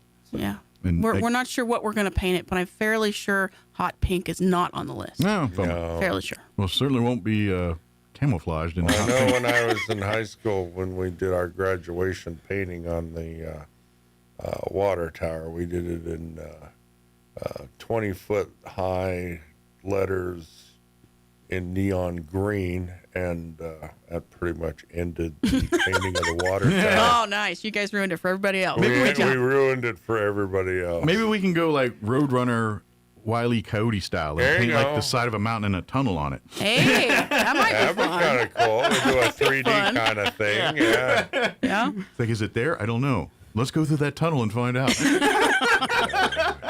Roswell's black hole. in the Yeah. Memory Unfortunately, we'll Lawn probably see a lot of Cemetery. dents on the side of the trailer. Yeah. No, door's on the other side. My bad. But we all joke aside, we do thank the folks that made that happen Oh, yeah, through their for sure. donations and things. This is, we as a American Legion have taken on the task of keeping that cemetery going and upkeep and we got a lot of work to do. I'm proud to say though it is light years better than it was a couple years ago. Well, and we got that tractor coming. I just haven't got the word yet. I got to go down and sign for it, but that should be any moment. Do you get to drive it home from Bitter Lake all the way out to No, it's going to have to be on a trailer because it's not running right now, and it's got to go immediately into the John Deere shop. Gotcha. Well, Bitter Lake actually is not only volunteered to donate the tractor to us, but take it to the John Deere place for Yeah. us, and then we pick it up from Good there. deal. So they're even going to drop it off. And Yeah, so we're we don't very we pick up grateful. an We gotta actual get it. working tractor. Exactly. Yeah. We got to get it in working order, and it'll be good for this season. And if John can't get to it, Bob Deere, any of the other Deers can get John, Bob, Yeah, Frank, George, somebody. Frank. Theodore Deere. Yeah. Oh dear. Yes, dear. Well, you're just full of it today, aren't you? Yeah, he must have got some good sleep. He must have got something. Yeah. Well, I'm off tomorrow, and I'm kind of looking forward to it. Oh, there you Well, go. Yeah. I ain't gonna lie. I think I'm going recluse tomorrow. It's been a couple weeks. I'm ready. You're going to turn into a spider. Ready for some me time. Yeah, for sure. Yeah, I think one of my favorite things of the Wreaths Across America event that we did was we had so many high school students come out. Yeah. I So love we that. did the veterans in the classroom at Man, Roswell and Goddard. just showed up in And Goddard came force. out in good numbers. It was wonderful to see so At many least a taking an dozen. interest. That's great. It's great to see the young folks It was coming awesome. in and investing their time and seeing, paying a little homage to those that came before them. Yeah, Yeah. they came and they stayed for the ceremony and Yeah, they put out helped out wreaths. with all the wreaths. And they got young backs and strong legs. So, Oh, yeah. So they can hit the way one out in the corner Yeah. of the cemetery. And then we They ran did, down to McBride Yeah. and we put a few down there Yeah. this year. That's great. Yeah, I'm so glad we were able to do that this year. Again, thank you to our donors. And I did talk that, to Ruben down at South Park / McBride. And he says nobody's covering them, so maybe we'll start covering McBride. We'll have to talk to Wreaths Across America and see if we can see if swoop we can- in. I already did. I talked to him Oh, you did? already. Okay. All I got to do is get permission from Ruben, which we already have, and Oh, Wow. all right. That's- We're rocking and that's rolling. the end Nice. of the end of story. That's right. We're spreading like a rash. Well, I don't know that I'd use that analogy, but Like a way fungus. to bring us down here. Way to bring us down. See, and I was thinking it was more like Santa Claus, Well- good cheer and Well, to me, that's the perfect veteran. We're going to come through, but there's going to be a little stank on it. oh boy. Oh boy. This is New Year's Eve, isn't it? Yes, yeah. Yep. I hope he's better next year. Yeah, me too. But joking aside, we do appreciate everyone going. And yes, I'm glad. I hope you know, we can get more people, because obviously if we take on McBride, other people are gonna, because maybe that's where their relatives are, and so they're gonna feel more like I need to contribute there. Right. It's gonna be one of my relatives that's gonna receive one of them. Yeah, we haven't announced it official yet, but we're working on it. Good deal. Yeah. And of course, we're always looking for more Legionnaires and auxiliary and sons to be a part of our little family as well too. And if you honorably served in the military between now and Pearl Harbor, then you are eligible to be in the American Legion. Yeah. If you are a spouse of a honorably serving veteran, you are eligible to be a part of the auxiliary. Yep. And if you're a son of a honorably served veteran, then grandfather, father, grandfather, or what have you, and you're eligible to be a part of our sons. Yeah. So. Yeah, I'm actually the granddaughter and sister of veterans. There you go. So that's where your auxiliary status. Yeah, my father served and my grandfather served, he served during World War I. Gotcha. Which And gets then- your son status. Right. Well, my father was Korean War, but and I've got uncles that were, well, they've passed, but they were in World War II and Vietnam. Gotcha. Yeah. For me, my son's was my dad's Air Force, my grandfather's Navy. So Yeah. Okay, cool. he was World War II. So you have a little bit of a power struggle there. Well, and you want to even throw some more wrenches in the work. My uncle's Army. No Marines in the family, weirdly enough. They're either Army, Navy, or Air That's Force. kind of, be thankful. And to be honest, my dad was kind of the redheaded stepchild on that one because, you know, Grandpa being Navy and Air Force, you know. Yeah. But he was, you know. He wanted to do the newfangled I do what thing. I want. I guess. Yeah. But anyway, and then I had another uncle Navy too. So, but yeah. Matter of fact, weirdly enough, the uncle that went in the Army went to the Naval Academy. Well, that's interesting. But things didn't. He He didn't was a work young out. man in college who did college things, and they said, "We don't need you at the Naval Academy." Thank you, Oops. God bless. You know, Yeah. and then he went in the Army. Gotcha. And then he retired as a light colonel in the Army. Oh, And cool. then, yeah, he did it. He did it up. Made Army Navy game fun with my uncle. Oh, I would imagine. Yeah. And I was the redheaded stepchild. And I went, go Air Force. It's like they're not even playing. Yeah. But anyway, if you qualify, come. Like I said, we always meet the first Thursday of the month. However, that New Year's Day is the first Thursday, so we're going to push it back a week this next time. So it'll be next Thursday, 6 p.m. at the Roswell Chamber of Commerce. Right. All are welcome to come. And the down. auxiliary is going to start up our Thursday night fabric fun nights again on the 15th. Very good. So there'll be a week behind that. then. Yep. So. And there's going to be a big push to do the charity bears. Mm-hmm. Good. Yeah, I imagine it's been a minute, so they're probably getting a little depleted at the Could be, yeah. at the various sheriff's offices and EMS and various places we drop. Yeah, them. because I know the holidays can be a little rough for some families. Well, I just saw LT yesterday. I should have asked him. But anyway. Yeah. But yeah, and of course and to be honest, if you're just a crafty person, just come on Thursday. If you know. Yeah, you don't have to be a member. You're welcome to join us. We're just doing, you know, if you just Bring your it's- scissors, your sewing machine, and good ideas. And American Legion it's as much as a social group. It's a service organization, and we help the community and with a special niche for our veterans. Yep. But at the end of the day, it's as much a social thing. Is we want camaraderie, hanging out socially. And, Yeah, if you support community, veterans, and kids, you're welcome to join us. yeah, it's kind of our bag, man. Right, exactly. And of course, we look forward to exciting things here in 2026 once we get our permanent home Oh yes. ready here. It's going to be a grand party when we do that grand opening. And I'd like to think, knock on wood, that before 2026 ends, we'll be doing that here. I hope so. Yeah, of course, we are beholden to many other powers that be. Yes. Contractors. And as we all know. Weather. Contractors. It's been in the work for 2 years. Red tape. Contractors. Been in the works Yes. for 2 Acts of years. God Hopefully, it won't be 3. Yeah, but we're excited, and we're hoping that we will be a good asset to that part of the neighborhood. Exactly. That's our goal. What else do we want to cover here?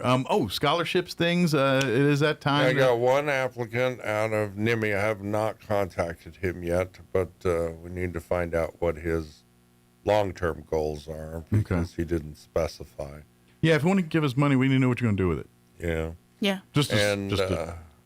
I probably will get more funding for 2 more, but we're 3 behind right now. Okay. So, but if you go to our website, which, as Lee had mentioned earlier, he's in the process of, already did it. Doing nerd housekeeping on that. Nerd housekeeping's done. Yes, he's been working very hard on it. RoswellLegion.org. You can go there and you can learn all about us and Memory Lawn and our passion projects that we support and get behind. But also that's where you'll find the link to our application for our scholarship.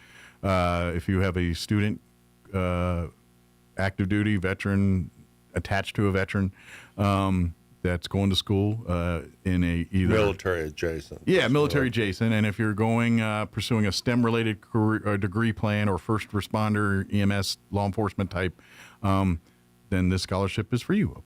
STEM or even welding and stuff like that we paid for before. Well, you use math and science in that too. Absolutely. Yeah. That's what I'm saying. Yeah, STEM kind of is a very broad It brush. is very broad, yeah. But basically, if you're a immediate family veteran, you yourself are a veteran, that's who can. Now, uncle twice removed, all right, that's a bit steep. And apparently that's actually a thing. I actually looked it up because everybody says, uncle twice removed. It's a thing. I've never grasped my head around the removed part. Apparently it's like your great aunts and uncles, their kids are somehow removed. I don't know. Well, who removed them? I couldn't tell you. Divorce. That's what I'm wondering. Is this like we were married by marriage we were, and now they're divorced, so no, we're removing you? I don't know. Yeah, I never got that. Well, it's like my first cousin had kids, so I guess they're my first cousin once removed. I don't get it either, but apparently it's a thing. So there you go.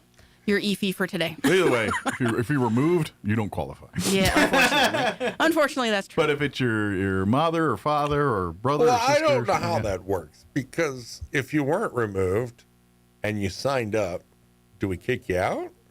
I don't think so. Well, I guess what we know doesn't hurt us. But makes a difference who's on first. Right.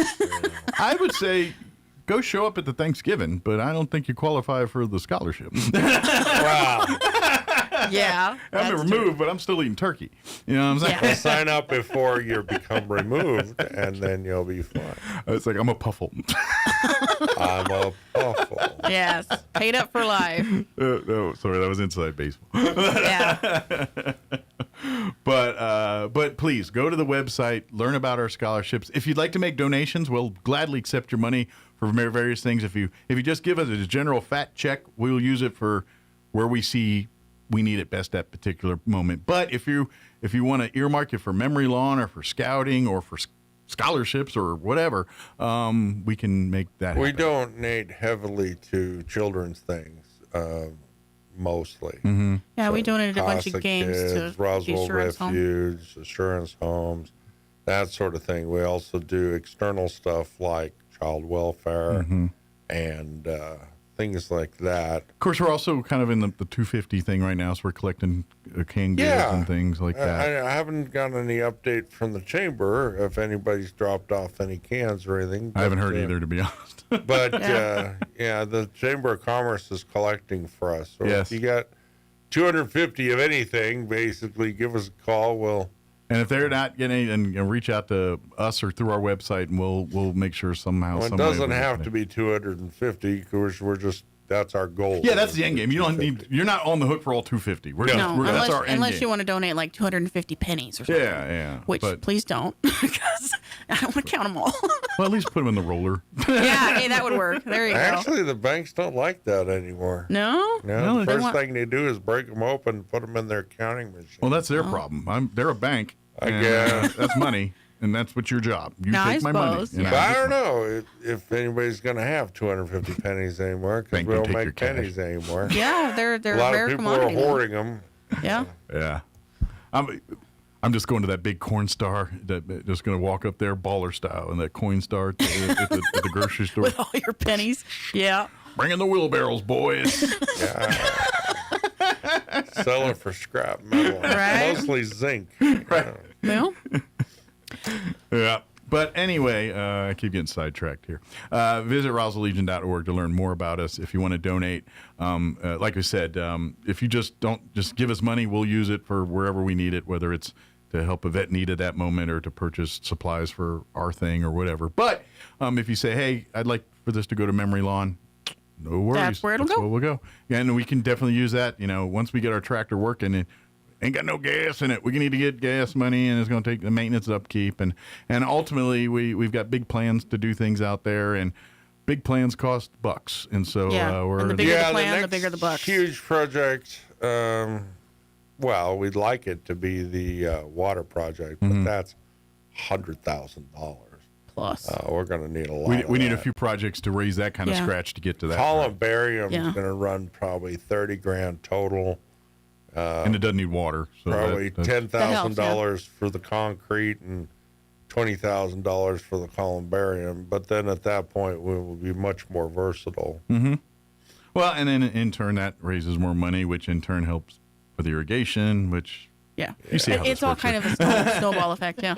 So if anybody would like to donate to the 501c13 for the columbarium or the 501c13 for the water project, let us know. All that money gets earmarked for those projects, and they cannot be spent on anything else. Yep. We need to start collecting money for that. The other thing, too, is we wanted to put a Gold Star monument out there. Again, that's going to be around $10,000. So anybody want to donate money in those three veins, let us know. Well, I mean, if nothing else, we need to paint the container. So. Absolutely. And that's another thing, too, is volunteers here as the weather gets warmer. We're going to be doing more work out there. Like I said, we got some painting projects and some other things, but it'll be weeding season before we know it. And, yes. And so we're going to need volunteers, and, always, at least monthly, there's cleanup events or something like that going on. So, So another great way to get involved, too. And, that's a great family project, too. It's like a Wreaths Across America when we see the younger folks out there. Yes. It's equally cool when you see the younger folks out there helping, grooming them around the cemetery, weeding and doing. And the other thing is somebody damaged one of the monuments out there, so we got to replace the hands. Yeah, that was done a while ago. Yeah. So. Well, and during the summertime is the major growing season. So if your kids are bored twiddling their thumbs and they're driving you nuts, have them come out and help. Chase weeds out at the exactly at Memory Lawn. But and then of course if you or your organization saying, hey, I see what these guys are doing, I'd like to see if we can partner together, please reach out to us through the website. We're always looking for new opportunities to or you can always call us too. Yeah, 575-268-0220. Yeah. Or email me at commander@roswelllegion.org, or if you want it more generic, post@roswelllegion.org. Good deal. Either way, Lee sees it all. True. Very true. Pretty much. The benefits of being webmaster. That's right. All the strings come to one from the puppet go right up. Yeah. A little issue from recently, our Google Voice account, which is the 268-0220 number, sometimes they delayed in notifying me that there's a message. So sometimes it takes up to a week for me to get the message. So if you don't hear from us in a few days, call back. Yeah. We're not trying to ignore We'll you. get that message from Google 2 days after. Yeah, I don't know what's up. I don't know what's up with Google, but they have not been. Johnny on the spot. Huh? Maybe their squirrels are on Christmas holiday. Could be. I don't know, but we would love to grow our Legion numbers and having more folks get involved. So join us again. January 8th will be our next meeting. Go to RoswellLegion.org to learn more about all what we do and what we're all about. And obviously, another year. I know it's less just under a year out, but we're going to be talking about veterans parades and all that. If you're interested in being a part of those things, we'll start meeting. Yeah, you probably won't start that till May. But now's the time to kind of put yourself on the radar and say, hey, I would really like to, I'm going to be part of the veterans. Yeah, come on down. And when we start and bear in mind, you can sponsor us for anything all throughout the year. I mean, absolutely. The Veterans Day Parade is just one. Sure. It's one of those things that a lot of people have eyeballs on. Right. Yeah. And you will get announced as being a sponsor for the Veterans Day Parade, no matter when you donate during the year. So absolutely. If you're still thinking about donating from last year, we take the money year round. It is the end of the year, and if you're looking for those little tax shelters there before tax, I know we're down to hours here, but we'll take it. Yeah, exactly. We'll take it. Yeah, it would have to be electronic at this point because the banks will close at 6 today. And wow. If there's a will, there's a way. It's going to be the end of it. Yeah, I'm thinking if somebody said, I want to give you $10,000, we'd make a way to find it's like, well, yeah. we'll find a hoop to jump through to make that happen. Maybe several hoops. Yeah. But and again, we do thank everyone that has supported us this past year and over the years here and continue to do so. We can't do it without you guys, and we really do appreciate you. Yeah, absolutely. And we're just, like I said, looking for bigger, better, exciting, more things on the horizon for our American Legion. Oh yeah, just thinking about the building here, makes me do a happy dance. Yeah, it'll be nice. It'll be fun to see what's coming up next. And now's a good time to get involved and be a part of it while we're still raising the rafters. Exactly. You can help us choose paint colors. Exactly. That's right. Not everything has to be blue or olive drab. Just saying. Yeah, very true. Well, I got more than the Navy in there. Battleship gray. Even the Marines got multicolored uniforms. Yeah. That's true. Well, at least we can slip some red in with the Marines. Red, right, there you go. Red and blue. What's Space Force colors? I mean, is it black? It was the Air Force. Is it the same as Air Force? Black, blue, whatever it is? Blue and white.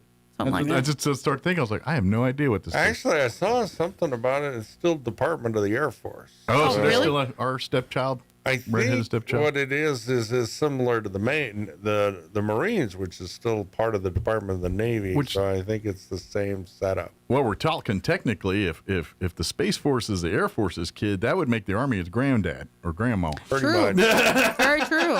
Pretty much. Yeah. We all know Uncle Eddie, Mr. Marine and Navy. We all know there. that in 1947, the aliens came down to Roswell, and they took all the people out of the Army that could read and write, and they created the Air Force. And on the 8th day, God created the Air Force. That's right.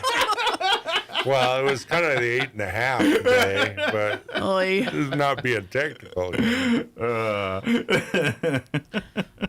And speaking of Air Force, we had the air show come out, right? The races and everything. We still have coins. So if you guys missed out and you're kind of wondering, well, bummer, I missed it. You still have a chance to get a few coins. Get some. They make great gifts, or obviously keep I got a few momentum. left. Yeah. Yep. And if, not a ton, but I got a few. And if there's going to be one for next year, and that one goes the way, then it goes back in the vault, like those Disney movies. Oh, yes. Get it now before it goes back into the vault. Yeah.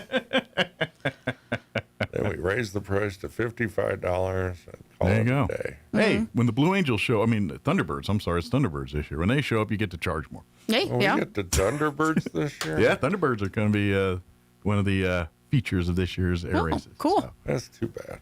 Why is that too bad? Well, they're like the worst ones. I mean, I'm in the Air Force, or was in the Air Force, but I'll tell you that the Thunderbirds are like the worst of the bunch. Oh, the still Blue good, Angels, which are Navy, they're better. And then, of course, the best, show itself is the same. The best one in the world is the Red Arrows. We all know that. The Blue Angels and Thunderbirds, the show's pretty much the same. The only They're both difference really is good.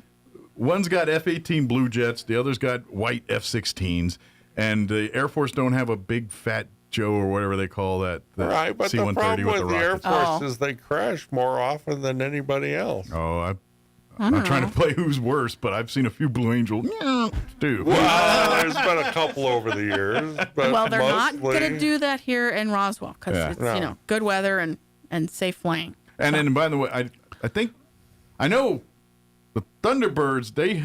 They're home out of Nellis in Las Vegas. I think the Blue Angels are out of Florida, aren't they? Pensacola or something. I think. Yeah, I think they're Pensacola. Yeah, I think that's home base. And so that it's a dry heat.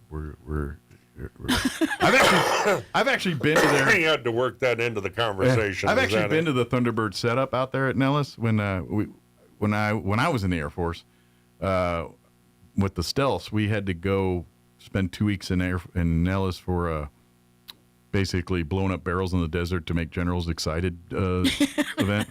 And so we were hanging out in Vegas for a week, but they set us up right near where the Thunderbirds compound is. I've never seen tools that actually get used that look like they're brand new. Even their toolboxes were spit polished shine. Wow. Their tools were like, do you even do work with these things? How do you do? Like, I think they got a guy that just cleans their age equipment. I'm like, well, you could eat off their Dash 60. Was, I mean, come on. When I was at Offutt Air Force Base, they had a portion of the flight line dedicated to General Chane and his airplane. And everything was brand new and looks like it'd never been used. Yeah. Everything. They were polishing the bottom of this airplane, which was stainless steel. Mm-hmm. And it just killed me because, if it doesn't have dirt on it, how do you know if it's been worked? You don't even know if it works. I don't think the mechanics are allowed to get dirty. Like, I think as soon as a smudge gets on it, change your jumpsuit. And then they go clean it around and change your jumpsuit. I mean, that's not the real Air Force right there, let me tell you. I was just walking, I was like, wow. Like the hangar floor has no dirt marks. How does this even exist? I know. Like, y'all just put this in a vacuum bubble. How does this even happen? I think they were using the floor buffer on the flight line, I think those jets get about that much work and they spend the rest of the day cleaning things. That's what I think. Yeah, well, you see a lot of them out there polishing all I'm the proud time. to be a part of the Thunderbirds. What'd you do? I cleaned the floors, I scrubbed toolboxes, I shined the coffee pots. But that could be true to anyone in the Air Force. That's true. You spend 90% of your time cleaning up after everybody else. How'd you get your Thunder Chicken? Cleaning coffee pots. That's right. That's right. All right, we better wrap this up. I just saw the time. Well, you do get distracted. You know what? We are Air Force. We can bash Air Force. We're allowed. I do it all the time. Yeah. But that being said, Thunderbirds are awesome. Don't me get started. I'm equally excited about the Thunderbirds as I am the Blue Angels. So I will go to see the Thunderbirds, but it's not my preference. And Air Force jets are cooler than Navy jets. I'm sorry.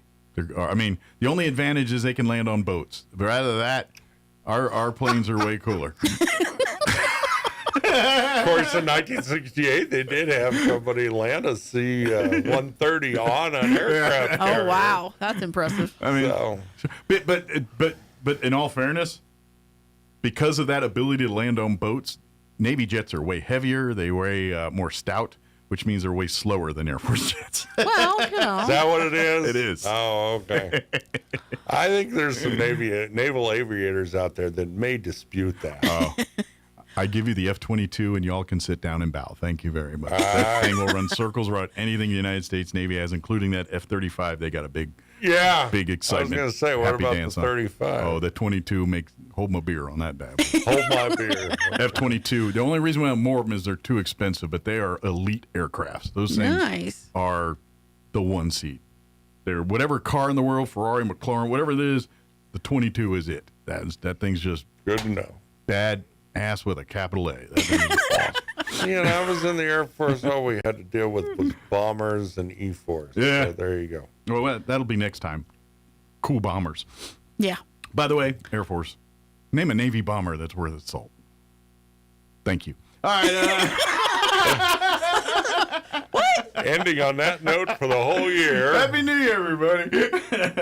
All right, in all seriousness, we do have to go. But again, RoswellLegion.org. Come out and join us here next Thursday, January, I think that's the 8th, 6 p.m. at the Roswell Chamber of Commerce. Yes, sir. And give out the phone number one more time, if you don't mind. 575-268-0220 or commander@RoswellLegion.org if you want to send me an email, but also the 575-268-0220 does take text messages as well. So yeah, just don't Google the Boy Cisco. We may not get it till next Christmas. Yeah. If we don't answer in a couple days. I do try to check days. it about once a week. Yeah. Very good. Well, thank you guys. Happy New Year. Happy New Year. And we look forward to an awesome, cooler, bigger, brighter 2026. Indeed. Good deal. All right, it is 9:57. Let's wrap up, do some news real quick, and then before they kick me off the radio, don't go away. You're listening to Mornings with Mike Winters. With your Pecos Valley news updates, I'm Jared Cirillo. A reminder that City of Artesia offices will have holiday closures these next 2 weeks, and that also includes Carlsbad, Roswell, and county offices. Offices will be closed to the public in Artesia at 1 o'clock today, and they will be closed Christmas Day and on Friday, the 26th. Additionally, next week will be closed on New Year's Day. Lee County authorities continue investigating a deadly crash that took place near Highway 62, 180, and Whip Road. Deputies arrived and found a Kenworth semi in the median facing north and a Ford F-250 pickup truck on the eastbound side facing southeast. The preliminary investigation shows that the pickup, driven by 34-year-old Alec Standiford of Carlsbad, was headed north on Whip Road and failed to stop at the stop sign. The pickup crossed into the path of the semi and was struck broadside. Standiford was killed as a result of the crash. You're up to date. I'm Jared Sorello. I'm meteorologist Matthew Harding with your Pecos Valley weather. We'll shake off these areas of dense freezing fog, then skies will become partly to mostly sunny today. Highs will top out around 60 in Artesia and Carlsbad, warmest in Roswell as we'll get into the lower 60s. Increasing clouds tonight with lows falling into the mid-30s. We should stay fog-free. Morning clouds, then afternoon sun for New Year's Day with highs warming into the low to mid-70s. That's your latest forecast. I'm meteorologist Matthew Harding. With the Wall Street Business Report, I'm Rich Thomason. Wall Street opened pretty much unchanged today. The market will be closed tomorrow. With institutional investors largely closed out of their positions for the year, trading is expected to be very light. The S&P 500 is up more than 17% this year as investors embrace the promise of artificial intelligence. First-time claims for jobless benefits have fallen for the third straight week, dropping to 199,000 last week. Greg Abel faces a challenge of taking over Berkshire Hathaway this week from legendary investor Warren Buffett. Many regard Buffett as the world's greatest investor after he grew Berkshire from a struggling New England textile mill to the massive conglomerate it is today. Its shares go for more than $750,000 a pop. For the Wall Street Business Report, I'm Rich Thomason.